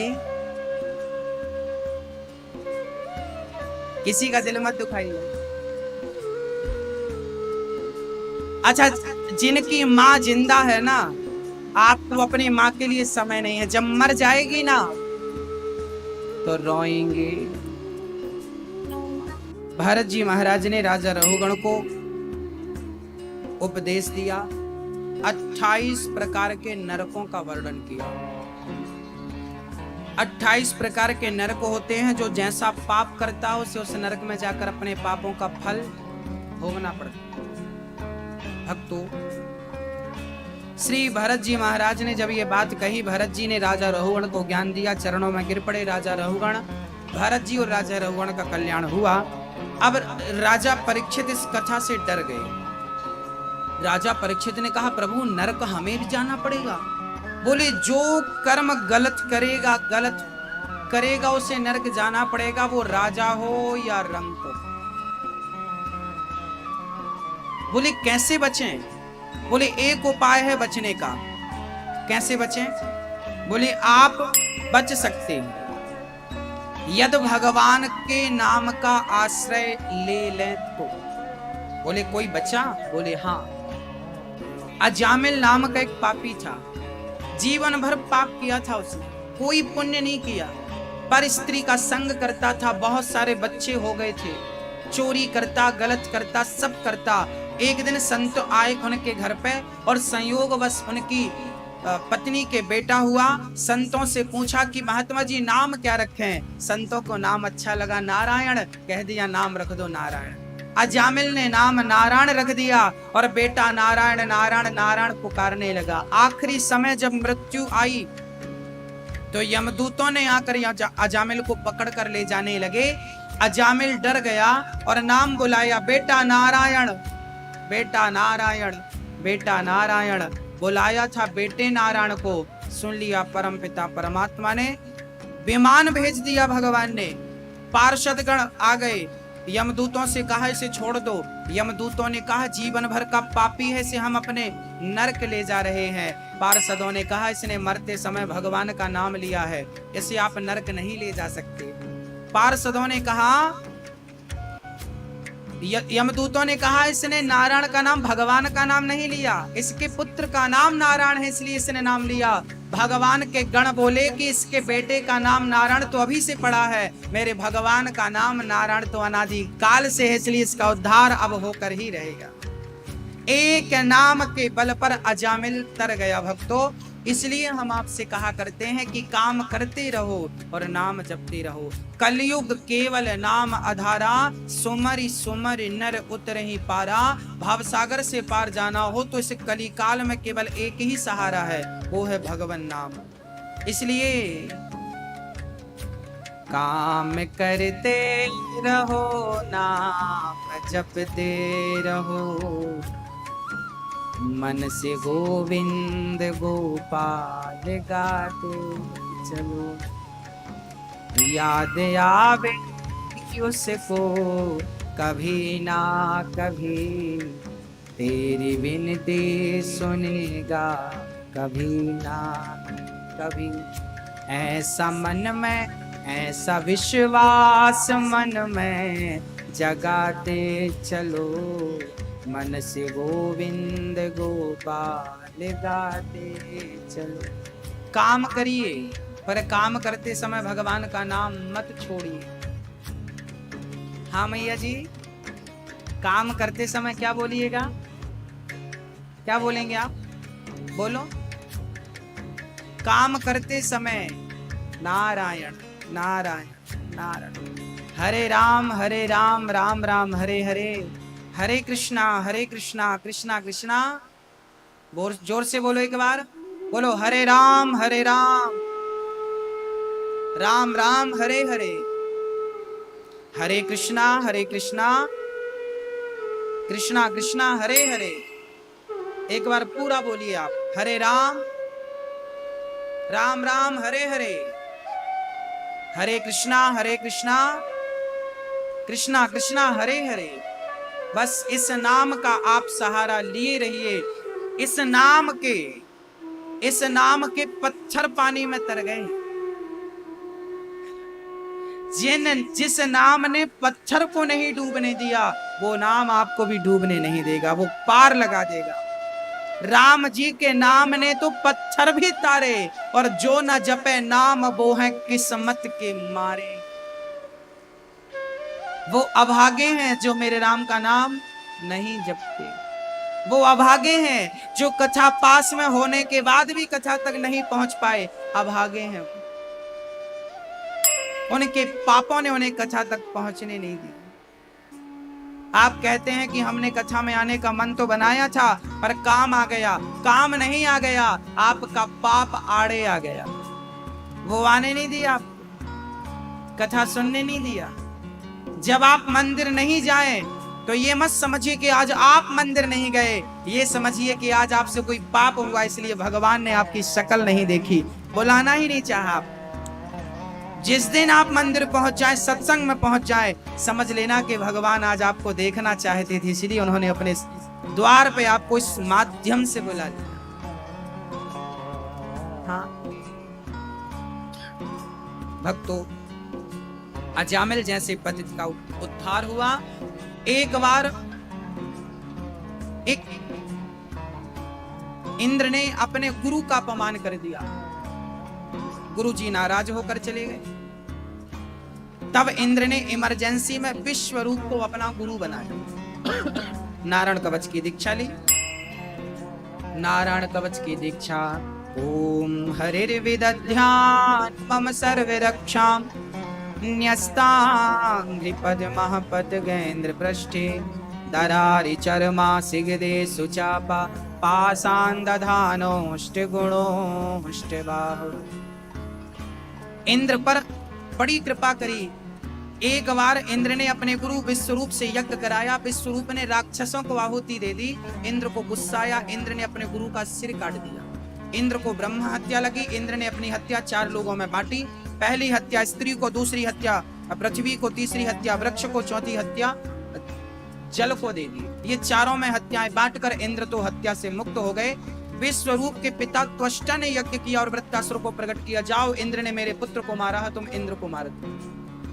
इंद्र को मारने वृत्तासुर चले हैं और इंद्र ने दधीची की हड्डियों का वज्र बनाया। उस वज्र को देख के वृत्तासुर ने स्तुति करी, अहम हरे तब पादनिक मूला। राजा परीक्षित ने कहा, प्रभु वृत्तासुर तो राक्षस था, फिर उसने भगवान की स्तुति क्यों की? तब सुखदेव जी कहते हैं कि वृत्तासुर इस जन्म का राक्षस था, पर वो किसी जन्म का बड़ा भगत था। बोले वृत्तासुर पिछले जन्म में राजा था। एक अद्भुत चर्चा सुन लीजिए। चित्रकेतु नाम का एक राजा था, उस राजा की ढेर सारी पत्नियां थी, बहुत सारी पत्नियां थी, पर दुर्भाग्य से किसी के भी पुत्र नहीं था। राजा बड़े चिंतित रहने लगे कि पत्नी को पुत्र नहीं है, प्रजा का कल्याण कैसे होगा, आगे सत्ता कौन संभालेगा। तब कुछ संत राजा के घर पे आए, अंगिरा आदि, तो चरण पकड़ लिया संत के। राजा ने कहा, प्रभु मुझे पुत्र दीजिए। राजा ने पुत्र की कामना की। संतों ने कहा कि तेरी किस्मत में बेटा नहीं है, पर तू जिद करता है तो हम तुम्हें बेटा देते हैं, पर वो पुत्र तुम्हें सुख भी देगा और दुख भी देगा। राजा बोले कोई बात नहीं। फल ले जाकर पत्नी को खिलाया। बड़ी पत्नी का नाम था कृतद्युति। पत्नी ने फल खाया, पत्नी गर्भवती हो गई। समय आने पर सुंदर से बच्चे को जन्म दिया। अब राजा अपने पुत्र से बड़ा प्रेम करने लगे, बड़ा स्नेह करने लगे, बड़ा लाड़ था, बड़ा प्यार था। बच्चा 5 साल का हुआ तो क्या हुआ, 5 साल का जब बेटा हुआ तो एक रानी को बेटा हुआ, बाकी रानियों को बेटा हुआ नहीं। तो राजा उनकी तरफ देखते भी नहीं थे, उनके अंदर जलन होने लगी। अब क्या किया जाए, तो उन रानियों ने उस बच्चे को जहर दे करके मार डाला। बच्चा केवल 5 वर्ष का था, उन बाकी रानियों ने, राजा की बाकी रानियों ने जहर दे करके मार डाला। भक्तों, हुआ क्या, सुबह जब माँ ने देखा कि मेरा बेटा मर गया, माँ रोने लगी, विधाता तू बड़ा निर्दयी है, तू बड़ा निर्दयी है, निष्ठुर है। हे विधाता, क्या किया हमने, मेरे पुत्र को मार दे। रानी राजा रोने लगे। तब नारद जी आ गए। क्यों रो रहे हैं? महाराज मेरा बेटा मर गया, उसे आप जीवन दान दे दीजिए, जिंदा कर दीजिए। नारद जी ने कहा, मरे हुए को कोई जीवित नहीं कर सकता, महाराज आप सब कर सकते हैं। तब नारद जी ने उस बच्चे पर, मरे हुए बच्चे पर मंत्र पढ़कर जल डाला। बालक उठकर बैठ गया, जिंदा हो गया। पिता दौड़ पड़े, बेटा आ तुझे अपने हृदय से लगा लो, कलेजे से लगा लो। और जब हृदय से लगाने बेटा को दौड़ पड़े पिताजी, तो उस बेटे ने कहा, खबरदार आगे बढ़े तो। पिता ने कहा, बेटा मुझे भूल गया। तब उस बच्चे ने बड़ी ज्ञान की बात कह दी, मैया जी सावधान है आप, मैया ओ मैया थोड़ा ध्यान दे दो मेरी माँ, बोलो राधे राधे। श्री नारद जी कहते हैं कि जब नारद जी ने जिंदा किया, पिता दौड़ पड़े बच्चे को हृदय से लगाने। उस बच्चे ने कहा, पिताजी आप किस जन्म के पिता हो मेरे? पिता ने कहा, बेटा मैं तेरा पिता हूं। बच्चे ने कहा, कितने जन्म मेरे हुए, कितने जन्मों में मैं आपका पिता बना, कितने जन्मों में आप मेरे पिता बने, किस जन्म का हिसाब रखते हैं? याद रखना मेरी माँ, इस संसार में जो आपकी पत्नी है, जो पति है, जो बेटा है, जो बेटी है, ये सारे लोग पिछले जन्म का हिसाब किताब चुकाने के लिए आए हैं। जिस दिन जिसका हिसाब चुक जाएगा ना, उस दिन उसकी छुट्टी। ना कोई किसी की पत्नी, ना कोई किसी का पति, ना कोई किसी का बेटा, ना कोई किसी की बेटी, ये सब अपने अपने हिसाब किताब को पूरा। उस बच्चे ने कहा, पिताजी मैं पिछले जन्म में भिखारी था, आपके घर भीख मांगने आया था, आपने गेहूं का आटा दे दिया, साथ में गाय का गोबर, सूखा हुआ गोबर, ओपले कंडे आपने दे दिए। हमने उन कंडों में आग लगाई, ध्यान नहीं दिया, उन कंडों में ढेर सारी चींटियां थी, आग लगाई तो चींटियां जल गई।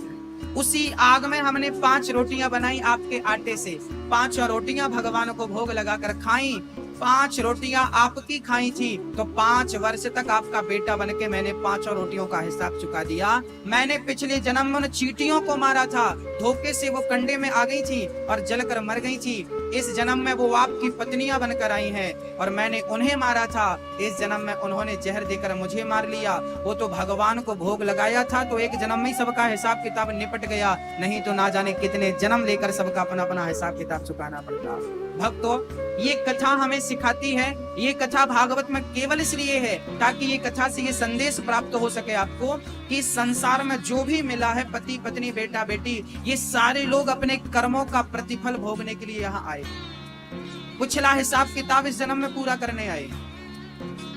अच्छा, आपको मैं एक उदाहरण से समझाता हूँ। जब हम यहाँ कथा करने आए भोपाल, तो ये बताइए हरिगंगा नगर में जब हम आए तो ये टेंट हमें यही मिला कि हम लाए थे? यही मिला। ये जगह हमें यही मिली कि हम लाए थे? यही मिली। आप जैसे श्रोता हमें यही मिले कि हम लेकर आए आपको? श्रोता हमें यही मिले, जगह हमें यही मिली, टेंट की व्यवस्थाएं, ये मंच की सारी व्यवस्थाएं हमें यही मिली। अच्छा, यही तो मिली है, पर यही के लिए मिली। यहाँ से आगे अब कथा है यूपी में, वहां दूसरा सेटअप होगा, श्रोता भी दूसरे होंगे, जगह भी दूसरी होगी, टेंट भी दूसरा होगा। यहाँ जो मिला है यहाँ के लिए मिला है, यहाँ से आगे के लिए नहीं मिला। ऐसे पत्नी आपको यहाँ मिली, पति आपको यहाँ मिला, पुत्र आपको यहाँ मिला, परिवार आपको यहाँ मिला, पद आपको यहाँ मिला, प्रतिष्ठा यहाँ मिली, यहाँ मिला है, यहीं के लिए मिला है। यहाँ से आगे सबको खाली हाथ जाना। यहाँ से आगे कोई आपका सामान आपके साथ जाने वाला, ना बेटा ना बेटी ना पत्नी ना परिवार, सब धरा रह जाएगा। इसलिए ये जो सब लोग हैं ये सब यात्रीगण हैं। कृपया यात्रीगण ध्यान से सुने, यात्रीगण कृपया ध्यान से सुने कि जिसका स्टेशन जब आएगा वो उतर जाएगा। दादाजी कहाँ गया? दादाजी उतर गए। अच्छा, जिंदगी की गाड़ी ऐसी है कि एक उतरता है दूसरा चढ़ता है। दादाजी का स्टेशन आ गया, दादाजी उतर गए, तभी बहू के बेटा हो गया, घर में नाती की एंट्री हो गई। भोपाल स्टेशन जब आता है ना तो यहाँ कुछ यात्रीगण उतरते हैं और उसी ट्रेन में उसी सीट पर दूसरे यात्री जाकर बैठ जाते हैं। ये जिंदगी की बात ऐसी ही है। यहाँ कुछ लोग उतरते हैं, कुछ लोग चढ़ते हैं। दादाजी उतर गए, नाती साहब चढ़ गए। एक उतर रहा है, एक बस। मेरी माँ, आप लोगों का, हम लोगों का भी स्टेशन बस आने वाला है। कब आ जाए कोई नहीं जानता, आएगा, आराम से उतर जाना। टेंशन तो तब होती है जब आपका स्टेशन निकल जाता, आप उतरने का नाम ही नहीं लेते, तब टीटी आके जबरदस्ती पकड़ता। चल, ये टीटी काला कोट पहन के आता है, ये काला कोट पहन के यमदूत आते हैं, यमदूत ही टीटी है। ये टीटी आता है, कहता तेरा स्टेशन पूरा होगा, अभी भी बैठा, चल, हाथ पकड़ के ले जाता है नरक और स्वर्ग, जहां तुम्हारे कर्म ले जाएंगे, चल। इसलिए सावधान मेरी माँ, कुछ तैयारियां अपने मरने की भी कर लो। करी के नहीं? तैयारी से मरोगे तो बढ़िया होगा। ये साधु संत जो जंगल में घूम रहे हैं ना, बाबा जी लोग, ये क्या है? ये मरने की तैयारियां में जुटे हैं, यही तैयारियां हैं मरने की। ये बाबा जोगी नहीं है, ये मरने की तैयारी कर रहे हैं। और आप लोग, हम लोग अभी तक सोए हैं, अभी तक कोई तैयारी नहीं। बुढ़ापा गए, बाल बाल सब पक गए, फिर भी तैयारी नहीं, फिर भी नोट गिनने में लगे। राम नाम की पूंजी समेट लो, वही साथ जाएगी, सब धरा रहेगा। अच्छा मैया जी आप रोती हो, गुरु जी हमारा बेटा चला गया, बेटा हमारा पति चला, हमारा, रोती हो आप? अच्छा ये बताओ, आप जब पैदा हुए थे तो क्या बेटे को लेकर आए थे? आप में से कोई लाया था अपना बेटा? नहीं लाए, पति ले आए थे साथ में। हाँ, बेटी आई थी। हाँ, तो पैसे ले आए थे 10-20 लाख रुपए? नहीं, कुछ नहीं। तो जमीन जायदाद का प्लॉट उलॉट ले आए थे कि नहीं? कुछ नहीं। आप जब आए थे कुछ नहीं लाए, सब कुछ कहाँ मिला? यही मिला। और मैं कह चुका हूं कि यही मिला है, यही के लिए है, यहाँ से आगे के लिए नहीं। हाँ मेरी माँ, जो मिला है आपको यही मिला है, वो आपका नहीं है। बेटा भगवान ने दिया था, भगवान ने वापस ले लिया। आप रोते क्यों हैं? पति भगवान ने दिया था, वापस ले लिया। अच्छा आप लोग कथा सुनने आए हैं, कथा सुनकर कहाँ जाएंगे? कहाँ जाएंगे? अपने घर ही जाएंगे ना। आप अपने घर से आए हैं, और वापस अपने घर को जाएंगे। ऐसा बेटा बेटी पत्नी पति सब भगवान के घर से आते हैं और वापस भगवान के घर चले जाते हैं। इसमें रोना धोना कैसा, जहां से आए चले गए। आना जाना प्रकृति का नियम है, उस प्रकृति के नियम को आप रोक नहीं सकते। बस मेरी माँ, इस कथा से यही शिक्षा प्राप्त होती है। सुखदेव जी ने राजा परीक्षित को कहा कि कभी किसी के मृत्यु पर रोना नहीं चाहिए। ये याद रखना चाहिए कि जैसे आज उसकी मृत्यु हुई, कल हमारी भी होगी। हाँ, कल हमारी भी होगी। अपनी मौत दो बातन को भूल मत, जो चाहे कल्याण। नारायण एक मौत को, दूजे श्री भगवान। अपनी मृत्यु को और अपने भगवान को याद रखना चाहिए। हाँ मेरी माँ, सदा भगवान को याद रखो और नारायण नारायण जपती रहो। भगवान का एक भक्त है, फिर भगवान इंद्र ने वृत्तासुर का उद्धार किया और गुरु जी कृपा करते हैं। एक कल्प में भगवान प्रहलाद की रक्षा के लिए नरसिंह बनकर के प्रकट हुए। हिरण्यकश्यपु का एक पुत्र था, नाम था प्रहलाद। प्रहलाद उम्र में तो छोटे थे पर गुणों में सबसे बड़े थे। प्रहलाद जी भगवान नारायण का नाम जपते थे, विषम परिस्थिति में भी नाम जपते थे। एक मैया बोली, गुरु जी हमारी सास हमें भू पूजा नहीं करने देती, हमारी सास हमें भगवान रखने नहीं देती। कोई बात नहीं, सास पूजा नहीं करने देती तो क्या हुआ भाई, क्या कोई श्वास लेना छोड़ सकता है? क्या दिल धड़कना बंद हो जाएगा? दिल धड़कना बंद हो जाएगा, मर नहीं जाएगा। श्वास रोक देगा, मरने। जैसे श्वास को रोका नहीं जा सकता और रुक जाए तो मर जाएगा, ऐसे ही हर श्वास में भगवान की भक्ति हो, हर श्वास में चिंतन हो। भगवान का स्मरण ही, भगवान का चिंतन ही भक्ति है। उनकी भक्ति के लिए भगवान की पूजा, विग्रह की भी जरूरत नहीं। यदि प्रेम है तो विग्रह की भी जरूरत नहीं। यदि आपकी सास लड्डू गोपाल जी घर पे नहीं रखने देती तो घर पे मत रखो ना, लड्डू गोपाल को दिल में बैठा के रखो, फिर सास थोड़ी मना करेगी। सास रोक सकती है? दुनिया रोक सकती है? आप प्रेम करें भगवान से तो क्या उस प्रेम में कोई बाधा बन सकता है? हाँ, प्रेम है, ऐसो है, वो रहेगा। वो किसी के कहने से ना कम ना खत्म, वो बढ़ते क्रम में होता। प्रहलाद जी के पिता ने, हिरण्यकश्यपु ने प्रहलाद को हाथी के पांव के नीचे दबाना चाहा। होलिका बहन लेकर बैठ गई पर प्रहलाद का बाल भी बांका ना हो सका। क्यों नहीं हुआ? क्योंकि रक्षक कौन थे? नारायण। होलिका जल गई, प्रहलाद बच गए। तब से होली का त्योहार मनाया जाने।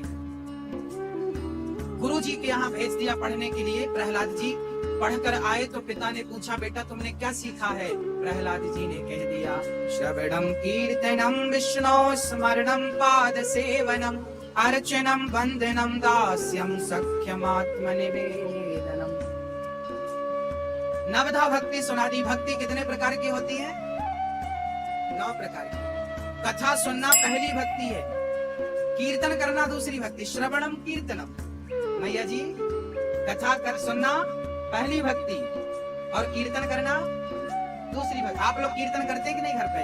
अपने घर पर रोज कीर्तन किया करो। कीर्तन किसे कहते हैं? भजन अलग होता है, कीर्तन अलग होता है। ये भजन जो हम गाते हैं ना, राधे राधे जब वो चले आएंगे बिहारी, ये सब भजन है। कीर्तन क्या है? कीर्तन है श्रीमन नारायण और हरे राम राम राम हरे कृष्ण। ये कीर्तन। श्री कृष्ण गोविंद हरे मुरारी, हे नाथ नारायण वासुदेव। ये क्या है? ये क्या है मेरी माँ? ये इत्यादि कीर्तन है। ये तो घर पर इत्मीनान से, शांति से मन को शांत करके हमें रोज आधा घंटा कीर्तन कर लेना चाहिए। कीर्तन कौन सी भक्ति है? दूसरी। पहली भक्ति क्या है? कथा सुनना पहली भक्ति, कीर्तन करना दूसरी भक्ति। श्रवणम कीर्तनम स्मरणम, भगवान का स्मरण करना तीसरी भक्ति। अच्छा, आप भगवान का स्मरण करते हैं कि नहीं? कौन कौन करता? हाथ उठा के बताओ। अच्छा, सब करते हैं। चलिए, स्मरण कैसे करते हैं? कैसे स्मरण किसे कहते हैं? कैसे करते हैं? स्मरण किसे कहते हैं? क्या है स्मरण? मैया, ओ मैया, राधे राधे। अरे आप तो बैठे। सावधान रहो मेरी माँ। पीछे मैया जी आवाज आ रही है ना? बराबर आ रही है तो हाथ उठाओ। ठीक आ रही है। पीछे बैठ के पंचायत मत करना, प्रेम से कथा सुनना। आज हम आपको बताएंगे स्मरण किसे कहते हैं। स्मरण, एक लड़की ससुराल चली गई, शादी हुई, अभी शादी हुई, शादी आज हुई और वो विदा हुई, ससुराल गई। 15 दिन ससुराल में रही, 15 दिन बाद वापस आई। जब वो वापस अपने मायके पियर आई तो वो काम करती है, घर का झाड़ू पोछा बर्तन भोजन सारा काम करती है, पर काम करते समय किसी को याद कर रही है। क्या आप बता सकते हैं वो किसे याद कर रही थी मैया जी? किसको? वो अपनी माँ के घर वापस आ गई, ससुराल से माँ के घर आ गई। अब वो माँ के घर में सारा काम कर रही है, पर काम करते करते वो किसी को याद कर रही है। जरा आप अपना अनुभव बताओ पुराना, किसे याद कर रही है वो? किसको याद कर रही है भैया? जोर से। अपनी सास को। सास को नहीं कर रही, वो अपने पति को याद कर रही। एक विचार, ये बात विचारणीय है। एक अनपढ़ लड़की, अंगूठा छाप लड़की, एक अनपढ़ लड़की काम करते समय अपने पति का स्मरण करती है, पति को याद करती है।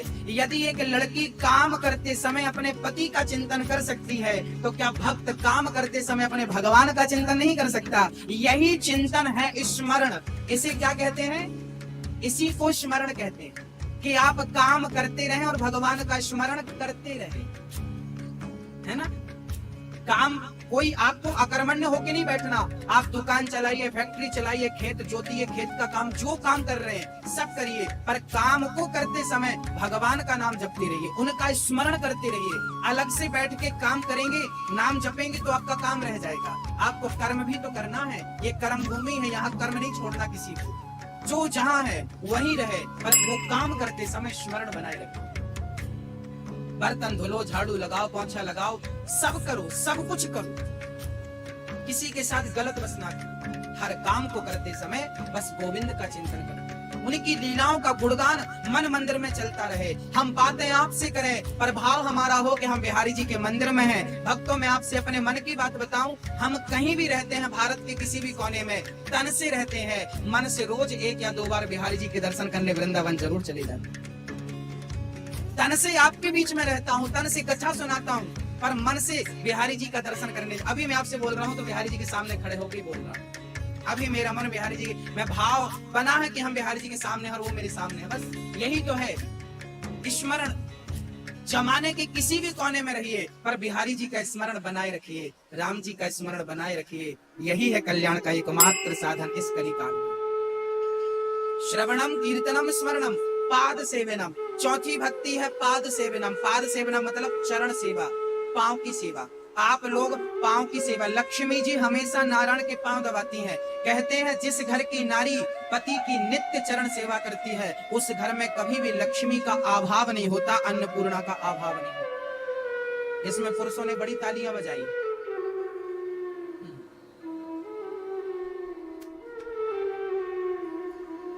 बेचारे सब परेशान हैं, पांव दबाती नहीं। आप दबाते हो कि नहीं अपने पति के पांव? नहीं दबाते तो गला दबाने को तैयार है। पांव दबाया करो मेरी माँ। पति के पांव, सास के पांव, ससुर के पांव, बुजुर्गों के, वृद्धों के पांव हम लोग स्पर्श करते हैं। बड़ों के पांव हमें दबाना चाहिए। बेटे को सदा अपनी माँ के पांव रोज दबाना चाहिए। पुत्र को अपने पिता के पांव रोज दबाना चाहिए। रोज, साल में 1-2 बार नहीं, रोज दबाइए। कहते हैं जिस घर का बेटा अपने माँ बाप के पांव दबाता है उस घर में, आप करिए तो सही, आप मेरी बात एक बार मान लीजिए। एक बार बहू सास के पांव दबाए, बेटा माँ बाप के पांव दबाए, जिस घर का छोटा बड़ों के पांव दबाता है उस घर में कभी भी लक्ष्मी का धन धान्य का अभाव नहीं होता। सुख शांति उसके घर में नाचती। जहाँ सुमति तहाँ संपत्ति नाना, जहाँ कुमति तहाँ विपत्ति निदाना। पांव दबाना चौथी भक्ति है। ये मैं अपने मन से नहीं बोल रहा हूँ। पांव दबाना कौन सी भक्ति है? चौथी भक्ति। श्रवणम कीर्तनम स्मरणम पाद सेवनम अर्चनम। अर्चन करना, भगवान को रोज नहलाओ। और मैं कल, आज समय का अभाव है, कल कैसी पूजा करनी चाहिए भगवान की पूरी विधिवत बताऊंगा। भगवान को तुलसी चढ़ाना चाहिए रोज 11, 21, 51, 101 तुलसी से अर्चन। अर्चन कौन सी भक्ति है? 5वीं अर्चनम। अर्चन तुलसी से करना चाहिए। अर्चन कैसे होता है? तुलसी लाओ और तुलसी से भगवान को चढ़ाओ। तुलसी नारायणाय नमः, नारायणाय नमः, नारायण। भगवान को तुलसी से अर्चन, यही अर्चन। श्रवणम कीर्तनम स्मरणम पाद सेवनम अर्चनम वंदनम। भगवान की रोज वंदना किया करो। त्वमेव माता च पिता त्वमेव, रोज कहा करो वंदनम। दास्यम, दास्य भाव रखो, प्रभु मैं आपका कौन हूँ? दास। सख्य, प्रभु से सख्य भाव ही रखो, प्रभु मैं आपका सखा हूँ, आप मेरे सखा। और आत्म निवेदनम, समर्पण, प्रभु मैं आपका, आप मेरे, ये समर्पण है। बस ये 9वीं भक्ति। प्रहलाद जी पिता से नवदा भक्ति बोले, पिता ने उठाकर पटक दिया। कहाँ तेरा भगवान? बोल, क्या इस खंबे में भगवान है? प्रहलाद जी ने कहा हाँ पिताजी सर्वत्र है। प्रहलाद के वचनों को सिद्ध करने के लिए आज खंबे पर जो प्रहार किया ने, नरसिंह भगवान खंबा चीर कर प्रकट हो गए। बोलिए नरसिंह भगवान। नरसिंह भगवान प्रकट हो गए। हिरण्यकश्यपु ने भगवान पर प्रहार किया, भगवान ने उठाकर गोद पर लिटा दिया और कहने लगा प्रभु आप कौन है? भगवान बोले मैं तेरी मृत्यु हूँ। हिरण्यकश्यप बोला मैं नहीं मरूंगा, ना दिन को मरूं ना रात को मरूं। भगवान बोले संध्या का वक्त है, अब तो मरेगा, ना ये दिन है ना रात है। और सारे प्रश्नों का उत्तर देकर भगवान ने छाती विदीर्ण कर दी हिरण्यकश्यप का। गोविंदाय नमो नमः। प्रहलाद का वचन कहीं मिथ्या ना हो जाए। प्रहलाद ने कहा कि इस खंबे पे भगवान है, तो कहीं भक्त का वचन मिथ्या ना हो जाए। तो भक्त के वचन को सिद्ध करने के लिए भगवान को आना पड़ा। भक्तों, भगवान अपने भक्तों की बात कभी व्यर्थ जाने नहीं देते। हाँ, सदा भगवान अपने भक्तों का सम्मान करते हैं, उनकी बात का मान रखते। विश्वास हो तो आज भी भगवान खंबे पर है, आज भी। अच्छा मैया जी बताओ भगवान कहाँ? बताओ भैया जी, ओ भैया जी, भगवान कहाँ है? कहाँ रहते हैं भगवान? बस ये बता दो। कहाँ?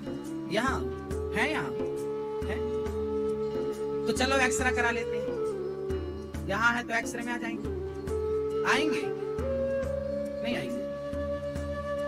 हम पूछते हैं अच्छा आप लोगों ने भगवान को देखा कि नहीं? कभी देखा? नहीं देखा। भैया बोल रहे हमने नहीं देखा। अच्छा ये बताओ आप लोग मंदिर जाते हैं कि नहीं? किसे देखने जाते हैं? भगवान को। तो फिर क्यों कह रहे हैं कि कभी नहीं देखा? मंदिर में किसे देखने गए थे? पड़ोसन को। एक तो आप मंदिर जाते हैं, भगवान के सामने हाथ जोड़ते हैं, और कोई पूछे भगवान को देखा? नहीं हमने भगवान को नहीं देखा। तो वो मंदिर गए थे, किसे देखने गए थे? भक्तों, हम लोगों की यही बातें हैं कि हम मंदिर जाते हैं, भगवान को देखते हैं, पर मन में ये भाव रहता है कि भगवान थोड़ी है, ये तो पत्थर की मूर्ति है। हम उसे याद रखना भक्तों, आप भगवान को पत्थर के रूप में देखते हैं, इसलिए आपको भगवान नजर नहीं आता। भगवान मंदिर में नहीं होता। आप कहते हैं भगवान दिल में है, भगवान कण-कण में है, भगवान मंदिर में है, भगवान तीर्थ में है। ना तो भगवान मंदिर में है, ना तो भगवान दिल में है, ना तो भगवान कण-कण में है, ना तो भगवान तीर्थों में है। भगवान कहाँ है? बोले भगवान है भक्त के विश्वास में। यदि विश्वास है तो भगवान है, और विश्वास नहीं है तो भगवान कहीं नहीं। मंत्र जाप मम दृढ़ विश्वासा, पंचम भजन सुवेद प्रकाश। विश्वास ही भक्ति है। मंदिर में आप जाते हैं और आपको विश्वास नहीं होता तो पत्थर को प्रणाम करके आ जाते हैं। अरे विश्वास होगा तो वही पत्थर भगवान बनकर तुम्हारी इच्छा पूरी करेगा। वो वही विश्वास ही भगवान को प्रकट करता। विश्वास ही ईश्वर है। प्रहलाद के विश्वास ने पत्थर से प्रकट कर दिया कि नहीं नरसिंह भगवान? किसने किया? विश्वास ना होता तो आते। नरसिंह बसे प्रति खंबन में, पर काढ़न को प्रहलाद कहा। सूर अनेक फिरे कण मांगत पैपद, सूर सुस्वार कहा स्वाद कहा। पुनिताल मजीरा लिए फिरता, पर मीरा मतवाली सी चाह कहा। और नरसिंह बसे प्रति खंबन में, पर काढ़न को प्रहलाद कहा। भगवान तो आज भी हर खंबे में है, पर प्रहलाद नहीं है ना। झांझ मजीरा बजाने वाले तो आज भी आपको लोग मिल जाएंगे, पर मीरा जैसी वो चाहत रखने वाले लोग नहीं मिलेंगे। लेखक कवि तो बहुत मिल जाएंगे, पर तुलसी जैसा रचेता नहीं मिलेगा। तुलसी जैसी भावना, तुलसी जैसा विश्वास नहीं होगा। तुलसी मस्तक तब नवे धनुष बाण ले। ये विश्वास वाला व्यक्ति नहीं मिलेगा। विश्वास ही ईश्वर का स्वरूप है। एक मैया मंदिर गई और मंदिर में गई, चप्पल पहन के 500-600 रुपए की चप्पल खरीदी थी और मंदिर चली गई धोखे से चप्पल पहन के। अब वो मंदिर में चप्पल कहाँ उतारे, कभी यहाँ उतार रही है तो कभी यहाँ उतारी। मंदिर 5 मिनट लेट पहुंची चप्पल के चक्कर में, और मंदिर गई पर वहां भगवान के सामने खड़ी होकर पलट पलट के चप्पल देख रही है। हाँ, सीढ़ियों में ऊपर उतारी, मंदिर के बिल्कुल पास।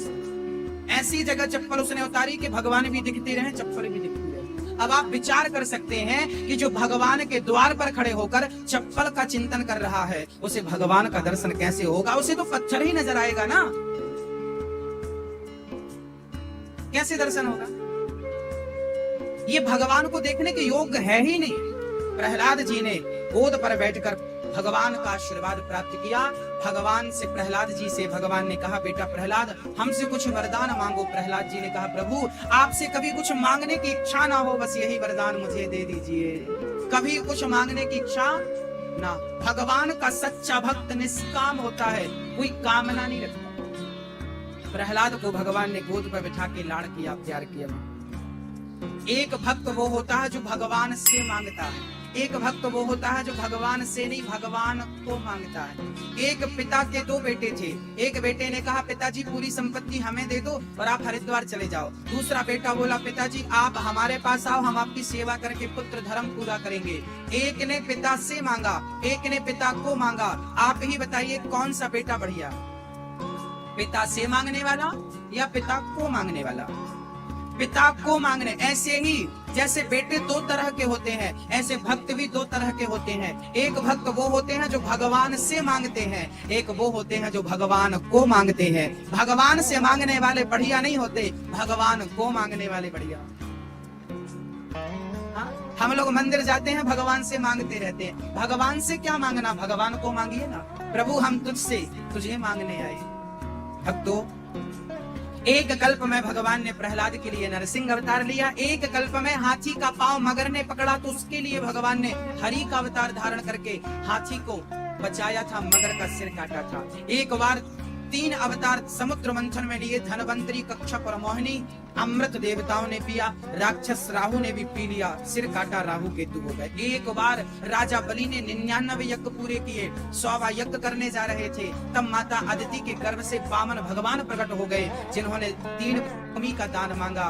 और भक्त देवताओं की, भक्तों की रक्षा के लिए वामन भगवान ने राजा बलि से भीख मांग लिया। जगत का पालनहार चाहता तो युद्ध करके सब जीत सकता था, पर भिखारी बनकर पहुंच गया, क्योंकि राजा बलि दानी थे। जो दानी होता है ना भक्तों, उसके घर भगवान भी भिखारी बनकर पहुंचते हैं, याद रखिएगा। इसलिए देने की आदत बनाइए, देते रहिएगा, थोड़ा थोड़ा ही सही देते रहिएगा। भक्तों, वामन भगवान ने 3 पग में, पहले पग में पाताल को नाप लिया, दूसरे पग में स्वर्ग लोक सत्यलोक को नाप लिया। तीसरा पग कहाँ रखे? तो तीसरा पग कहाँ रखा था राजा बलि भगवान ने, वामन भगवान ने कहाँ रखा? राजा बलि के मस्तक पर। भगवान ने कहा, राजन मैंने तेरे धन को तो नाप लिया, पर तूने 3 पग का दान दिया था, मैंने 2 पग में सब नाप लिया, तीसरा पग कहाँ रखूं? राजा बलि ने कहा, धन से बड़ा धन का मालिक होता है। अभी आपने धन को नापा है, अब धन के मालिक को नाप लीजिए। और तीसरा पग मुझे, मेरे मस्तक पे। अर्थात राजा बलि ने कहा कि आज से मैं आपका, आज से मैं, बस भक्तों आप भी राजा बलि बन जाइए और आप भी भगवान से कह दीजिए कि प्रभु मेरे ऊपर भी पांव रख के मुझे भी नाप लीजिए, मैं भी आपका बनना चाहता हूँ। राजा बलि बन गए। भगवान ने पाताल का राजा बनाया राजा बलि को, और आगामी मनवंतर में राजा बलि इंद्र बनेंगे। अभी वर्तमान में पाताल के राजा हैं। वामन भगवान द्वारपाल बन के खड़े थे, फिर लक्ष्मी जी आई और राखी बांधकर वामन भगवान को लेकर गई। तब से रक्षाबंधन का त्योहार चालू हुआ। सबसे पहली राखी लक्ष्मी जी ने राजा बलि को बांधी है। बलि के दान से ही बलिदान चालू हुआ। क्या चालू हुआ? बलिदान। और आजकल लोग ना बकरे का बलिदान करने लगे। बलिदान मतलब बकरे का बलिदान नहीं, बलि के जैसा दान ही बलिदान होता है, इसे बलिदान कहते हैं। बलि ने सर्वस्व दान किया, उसे क्या बोलते हैं? बलिदान, ना कि बकरे का सिर। लोगों ने परिभाषाएं बदल दी, अपने हिसाब से कर लिया। एक बार भगवान ने मछली का अवतार धारण किया, मत्स्य बनकर आए और सत्यव्रत, एक बार सत्यव्रत नाम के राजा नदी में स्नान करने गए तो वो सूर्य अर्घ देने लगे। उनकी अंजलि में एक छोटी सी मछली आ गई।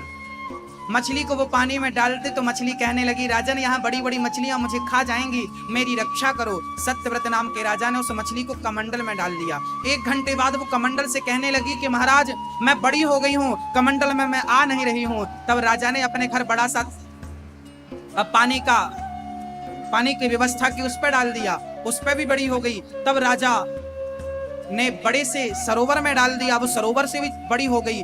अब कहने लगे सत्यव्रत नाम के राजा, तुम कोई साधारण मछली नहीं हो सकती हो, तुम भगवान हो, बताओ आप कौन है। तब भगवान ने मत्स्य अवतार लेकर और राजा सत्यव्रत को उपदेश दिया, राजन कुछ दिनों के बाद पृथ्वी का संहार होने वाला है, प्रलय होने वाला है, पृथ्वी रसातल में डूब जाएगी, पानी ही पानी होगा। अब तुम्हें वेदों की रक्षा करनी है, कुछ जड़ी बूटियों की रक्षा करनी है, तो मेरे लिए क्या आज्ञा है। तब भगवान बोले कि तुम एक रथ बनाओ, पानी पे चले, बड़ी सी नाव बनाओ, उस नाव की रस्सी मेरे गले पे डाल देना और मैं तुम्हें इस पानी में खींचती हुई ले जाऊंगी। तब दूसरे दिन प्रलय हुआ। भगवान के कहने के अनुसार अपने नाव की रस्सी भगवान को पकड़ाई और भगवान उनकी नैया पार लगा रहे हैं। जैसे सत्यव्रत की नैया को भगवान मत्स्य ने पार लगाई, प्रार्थना करो कि प्रभु हमारी नैया भी आप पार लगाइए। बोलिए मत्स्य भगवान की। ये मत्स्य भगवान ने अवतार लेकर वेदों की रक्षा की। आइए अब पावन राजा परीक्षित ने कहा, प्रभु मुझे कृष्ण कथा सुनाइए। सुखदेव जी ने कहा, मैं पहले राम कथा सुनाऊंगा, फिर कृष्ण कथा सुनाऊंगा। भगवान नारायण के पुत्र का नाम हुआ ब्रह्मा, ब्रह्मा के पुत्र मरीचि, मरीचि के कश्यप, इन्हीं के वंश में हुए हैं राजा नभग, नभग के नाभाग, नाभाग के अम्बरीश, अम्बरीश के अम्बरीश ने एकादशी का व्रत किया है, जिनके प्रभाव से भगवान स्वयं उनके रखवाली कर रहे हैं। इन्हीं के वंश में राजा गए हैं। सगर के 60,000 बच्चे संत का अपमान करके भस्म हो गए और उन्हीं का उद्धार करने के लिए सगर के बेटे का नाम था असमंजस। सगर की 2 पत्नी थी, एक पत्नी के 60,000 बेटे थे, सब मर गए। दूसरी पत्नी का नाम था केसनी, उनके पुत्र का नाम हुआ असमंजस। असमंजस ने तप किया गंगा को लाने के लिए, गंगा नहीं आई। अंशुमान ने तप किया, फिर अंशुमान के दिलीप, दिलीप के भागीरथ, भागीरथ ने तपस्या की, तब गंगा मैया आई। और गंगा मैया क्या है, बोले वामन भगवान ने जब ब्रह्मलोक में अपना पांव रखा तो भगवान के पांव के अंगूठे से ब्रह्मांड फट गया। तो भगवान का चरण धोता हुआ वो जल ब्रह्मा के कमंडल में आ गया। वही चरणों का जल कमंडल में था। आज वही जल को जब भागीरथ ने कहा तो ब्रह्मा जी ने छोड़ दिया। भगवान के चरणों का धौमन ही गंगा जल है, जो गंगा जी आज हमें और आपको पवित्र कर रही हैं। गंगा का जल कभी खराब नहीं होता, क्योंकि वो इस ब्रह्मांड का ही जल नहीं। हाँ, आज भागीरथ ने गंगा को प्रकट किया, गंगा जी ने सारे पापियों का उद्धार किया, सगर के पुत्रों का उद्धार किया। इन्हीं के वंश में हुए हैं राजा खटवांग, खटवांग के पुत्र दीर्घबाहु और दीर्घबाहु के पुत्र रघु, रघु के पुत्र अज, अज के पुत्र हुए हैं दशरथ। दशरथ जी का बुढ़ापा आ गया, कोई संतान नहीं थी। दशरथ जी की संतान क्यों नहीं थी? आपने सुना होगा कि रावण ने सीता का हरण किया। एक बार रावण ने सीता का नहीं, कौशल्या माता का भी इसने हरण किया था। एक बार क्या हुआ था, रावण ने ब्रह्मा से पूछा कि मेरी मृत्यु किससे होगी? तब ब्रह्मा जी ने कहा कि अयोध्या के राजा दशरथ, उनका विवाह कौशल्या से होगा, कौशल्या के बेटा राम से तेरी मृत्यु होगी। उस समय दशरथ जी का विवाह कौशल्या से हुआ नहीं था, होने की तैयारियां थी। रावण को लगा कि कौशल्या को यदि मैं मार डालूं तो मेरा तो दुश्मन पैदा ही नहीं होगा। तो रावण, कौशल्या दुल्हन बन के बैठी थी, विवाह की बेला थी, बारात आ रही थी। कौशल्या जी का रावण ने हरण कर लिया और समुद्र के अंदर उसका एक दोस्त रहता था, मैं दानव। उस दानव को लकड़ी की पेटी में कौशल्या को बंद करके मित्र को देकर आया, जब तक मैं ना आऊं पेटी को संभालना। अब दशरथ जी नाव लेकर के नदी पार कर रहे थे, बारात पार हो रही थी, तो रावण ने अपनी माया से ऐसा पानी बरसाया और ऐसी तूफान हवा चलाई कि नाव सब बिखर गई और दशरथ जी की नाव ले जाकर के बीच समुद्र में डाल दिया। उस नाव में 2 लोग सवार थे, बाकी तो सब गिर गए, जान बचाकर भागे, पर दशरथ जी और वशिष्ठ जी उस नाव पर रह गए। संयोग देखिए कि समुद्र की लहरों ने नाव को किनारे लगा दिया और वो राक्षस गहरी नींद में चला गया और वो लकड़ी की पेटी होने के कारण पानी के ऊपर आई और वो हिलती डुलती किनारे पहुंच गई। आगे दशरथ जी वशिष्ठ जी आए तो लकड़ी की पेटी, उसके अंदर से किसी स्त्री के रोने की आवाज आई। दशरथ जी ने पेटी खोल कर देखा तो सजी धजी एक स्त्री बैठी थी। देवी कौन हो? मेरा नाम कौशल्या है। दशरथ जी से विवाह हो रहा था पर ये रावण मुझे छीन कर ले आया। तब वशिष्ठ जी ने कहा होनी को कोई टाल नहीं सकता, ये रहे दशरथ जी, ये रही कौशल्या। और बड़े प्रेम से, बड़े भाव से क्या हुआ? बोले प्रेम पूर्वक दशरथ जी और कौशल्या का विवाह श्री वशिष्ठ जी ने पूरा कराया। अब रावण आया ब्रह्मा के पास, मैंने तो कौशल्या को छीन लिया है, अब विवाह ही नहीं होगा, कैसे पुत्र होगा? ब्रह्मा जी ने कहा उनका मृत शरीर कहाँ? रावण ब्रह्मा को लेकर आया, देखा तो दशरथ जी दोनों खड़े थे, तलवार निकालकर मारना चाहा। ब्रह्मा जी ने रोका, रावण जिस विधाता ने तेरे लाख प्रयास करने के बाद भी इनका विवाह होने से तू रोक नहीं पाया, यदि तू दशरथ और कौशल्या किसी में एक को मारेगा, उसके शरीर से जितनी रक्त की बूंदें निकलेंगी, एक एक राम हर रक्त से पैदा होकर, हर बूंद से पैदा होकर तुझे अभी मार देगा। कुछ दिन जिंदा रहना हो तो राम से, दशरथ जी से पंगा मत। रावण डर गया और चला गया। तब कौशल्या जी को दशरथ जी ले गए और कौशल्या जी का इस प्रकार विवाह संपन्न हुआ। राम जी को बेटा, दशरथ जी को पुत्र नहीं हुआ। क्यों नहीं हुआ? क्योंकि रावण ने फिर ब्रह्मा से वरदान मांगा कि मुझे ऐसा वरदान दो कि दशरथ के कोई बेटा ना हो। इसलिए दशरथ जी के कोई बेटा नहीं था, वो तो खीर खिलाने से पुत्र प्राप्त हुई है, हुआ है नहीं। दशरथ जी के कोई पुत्र नहीं था। राम लक्ष्मण भरत शत्रुघ्न का पावन सा चरित्र है। आपका जन्म चैत्र का महीना शुक्ल पक्ष की नवमी तिथि को दिन के ठीक 12 बजे राम लक्ष्मण भरत शत्रुघ्न का जन्म हुआ। जन्म लेते ही राम लक्ष्मण को लेकर विश्वामित्र जी लेकर गए और ताड़का आदि का उद्धार करके गौतम की नारी का राम जी ने उद्धार किया। और आगे सीता स्वयंवर में श्री राम जी पहुंचते हैं। बड़े बड़े राजा धनुष उठाकर हिला रहे थे पर धनुष हिला नहीं। भूप सहस दस एक ही 12 लगे उठावन टरही नटारा, राजाओं से धनुष हिला तक नहीं। भक्तों, एक ही वार कितने होते हैं मेरी माँ? वार कितने होते हैं? सोमवार मंगलवार 7। इन 7 वारों में सबसे बढ़िया वार कौन सा? सबसे बढ़िया वार है परिवार। जिसका परिवार अच्छा है उसका सोमवार भी अच्छा है, मंगलवार भी अच्छा है। जिसका परिवार ही अच्छा नहीं है तो क्या सोमवार, क्या मंगलवार, क्या बुधवार, क्या गुरुवार। 7 वार अच्छे बनाना हो तो पहले परिवार को अच्छा बनाना चाहिए। परिवार कैसा हो ये राम कथा हमें बताएगी। इसलिए रामचरितमानस पढ़िए। राम जी ने धनुष को तोड़ दिया। सीता जी ने आकर माला पहनाना चाहा है पर राम जी कद में लंबे थे, सीता जी जरा कद में छोटी थी। राम जी के चरणों में श्री लक्ष्मण जी गिर गए। प्रभु विवाह हो रहा है, बधाई हो। राम के चरणों पर लक्ष्मण जी गिरे। लक्ष्मण को उठाने के लिए राम जी झुके, सीता मैया ने माला पहना दिया। बोलिए सियावर रामचंद्र की। दशरथ जी बारात लेकर आए और चारों भाइयों का विवाह संपन्न कर दिया। एक बार के खर्चे में निपटा दिया, बार बार का कौन करे।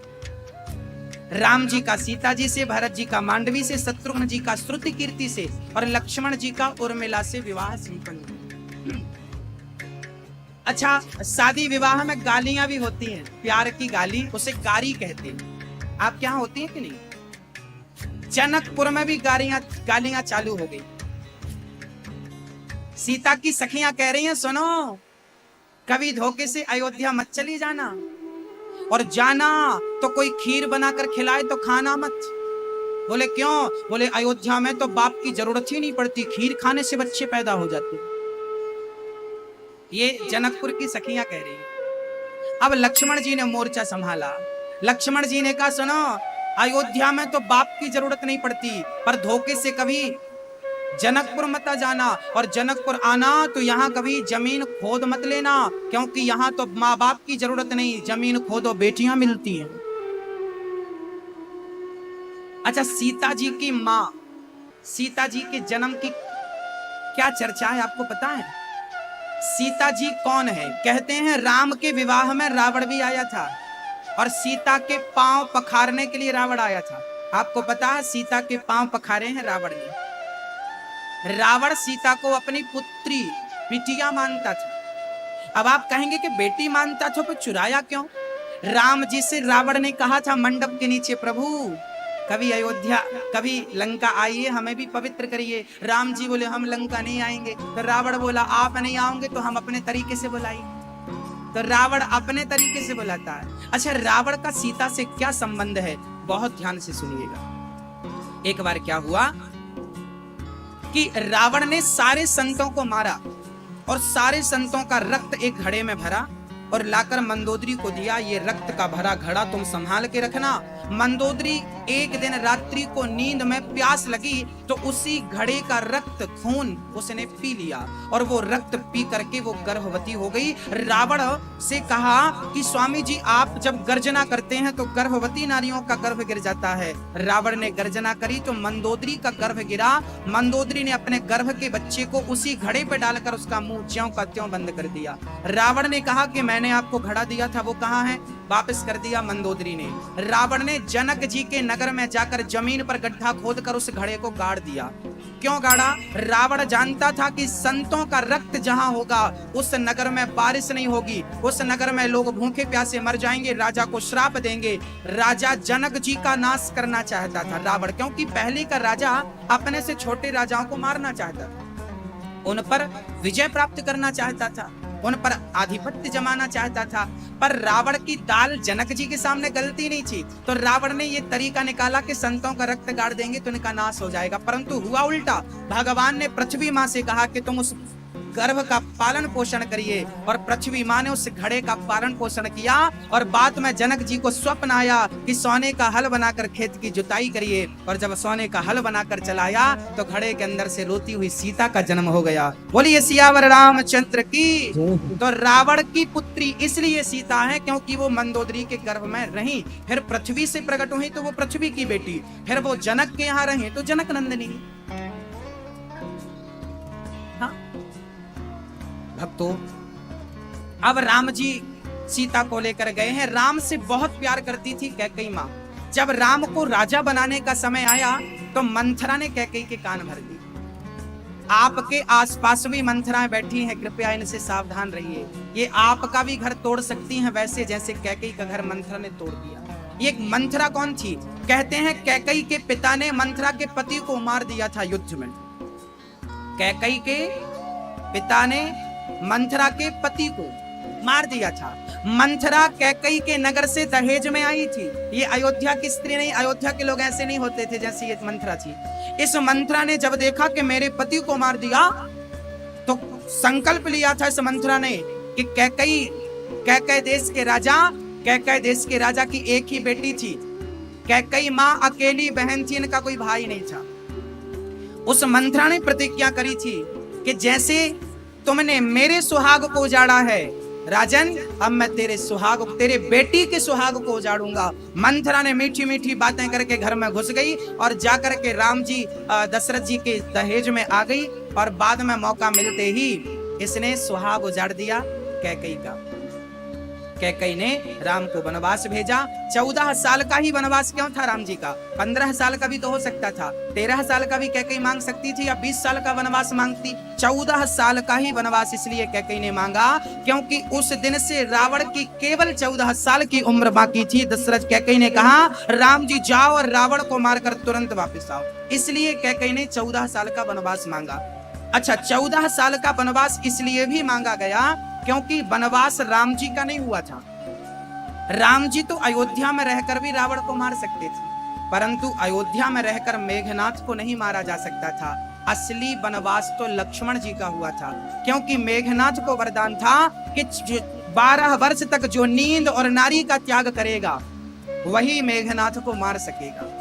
12 वर्ष तक नींद और नारी का जो त्याग करेगा वही मेघनाथ को मार सकेगा।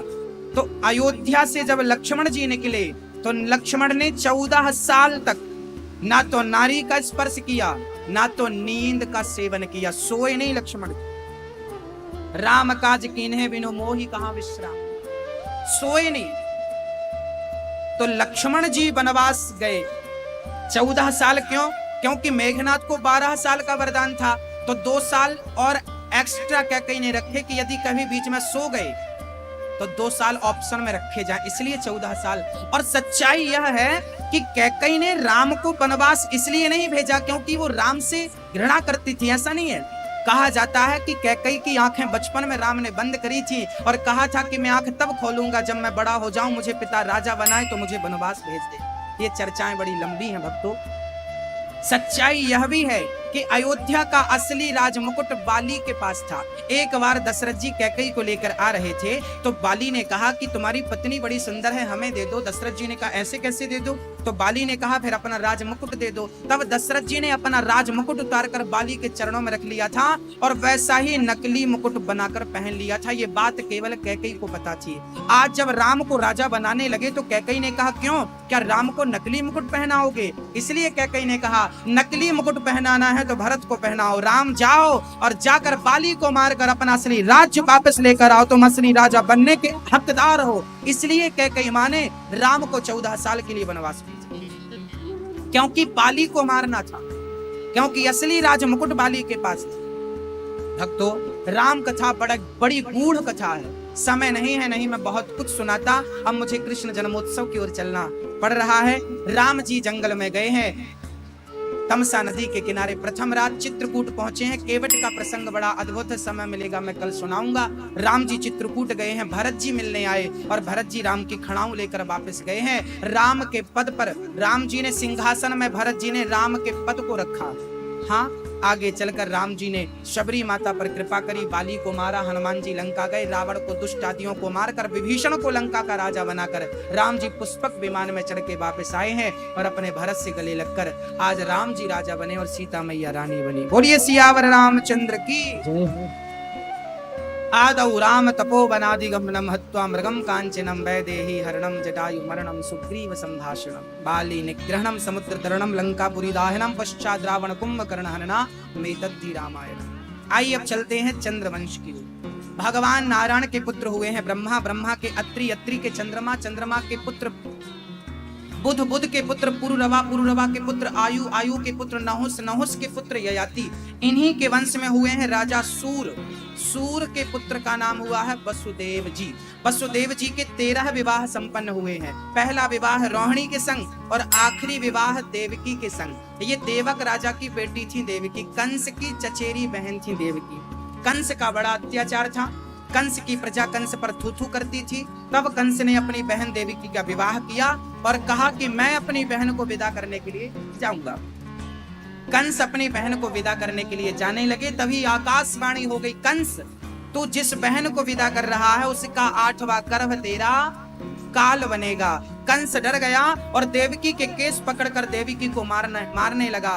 तब वसुदेव जी ने हाथ पकड़ा, कंस आप इतने बड़े राजा हैं, यदि अपनी बहन को मारेंगे तो लोग हंसे, जमाना हंसेगा। कैसा भाई था अपनी बहन को मार दिया? कोई भाई अपनी बहन को मारे तो वो कौन सा महान कार्य होगा? ये घटिया कार्य है। आप इतने बड़े राजा हैं, आपको ये शोभा नहीं देता। मैं आपको पुत्र ला कर दूंगा। कंस ने देवकी वसुदेव को जेल में डाल दिया, बेड़ियां और हथकड़ियां लगाकर, इस शर्त के साथ कि जो भी बच्चा होगा वो लाकर आप हमें देंगे। पहला बच्चा हुआ देवकी का, वसुदेव ने ले जाकर दे दिया। कंस ने कहा मुझे पहले से खतरा नहीं है, 8वें से खतरा है। तब नारद जी ने कहा कोई भी 8वां हो जाएगा, यहाँ से गिनोगे तो 5वां ये और यहाँ से गिनोगे तो 5वां ये। कंस ने उस बच्चे को उठाकर पटक दिया। कंस ने दूसरे बच्चे को मारा, देवकी का दूसरा बेटा, फिर तीसरा, चौथे, 5वें, 6ठे, 6 बच्चों को कंस ने पत्थर पर निर्दयता से पटक कर मार। बाल हत्या का पाप लगा है कंस को, क्योंकि बच्चों को मारने का पाप कई गुना होता है। अब पृथ्वी माँ, संत, साधु भगवान से कहने लगे प्रभु कंस का अत्याचार बढ़ता जा रहा है, ना संतों को ये भजन पूजन करने देता, ना ये तो गौ सेवा करने देता, भक्तों पर बड़ा अत्याचार करता है। तब भगवान ने पृथ्वी से कहा, संतों से कहा, गाय से कहा कि चिंता ना करो, भर गया है पाप घट पापी के अत्याचार से और इस पापी का विनाश होगा मेरे कृष्ण अवतार से। भगवान प्रकट हो रहे हैं। 7वें गर्भ में श्री बलराम भैया प्रकट हुए और भगवान ने देवकी के गर्भ से निकालकर रोहिणी के गर्भ में डाला है। मेडिकल साइंस जो चीज आज करता है, गर्भ ट्रांसफर कर देता है, आजकल डॉक्टर कर देते हैं। डॉक्टर जो आज कर रहे हैं हमारे भगवान ने 5,500 वर्ष पहले कर दिखाया था। यही कार्य, ये कोई नया नहीं है, बस वो तकनीक अभी तक लुप्त थी, डॉक्टरों ने उसको निकाल लिया। ये पहले हुआ। देवकी का गर्भ भगवान ने कहाँ डाला था? रोहिणी कहाँ थी? बोले नंद बाबा के आंगन में रहती थी, नंद बाबा के पास रहती थी। वसुदेव जी को पता था कि कंस अत्याचार करेगा, इसलिए पत्नी को सुरक्षित करा था। 8वें गर्भ में भादों का महीना, अब पृथ्वी पर पाप बढ़ रहा है, तब भगवान परित्राणाय साधो नाम विनाशाय च दुष्कृताम धर्म संस्थापनार्थाय संभवामि युगे युगे। भादों का महीना था, कृष्ण पक्ष की अष्टमी तिथि थी और रात्रि के ठीक 12 जैसे ही बजे भगवान शंख चक्र गदा पद में लेकर के प्रकट हो गए हैं। देवता खड़ताल बजाकर, नारद जी वीणा बजाकर नृत्य करने लगे।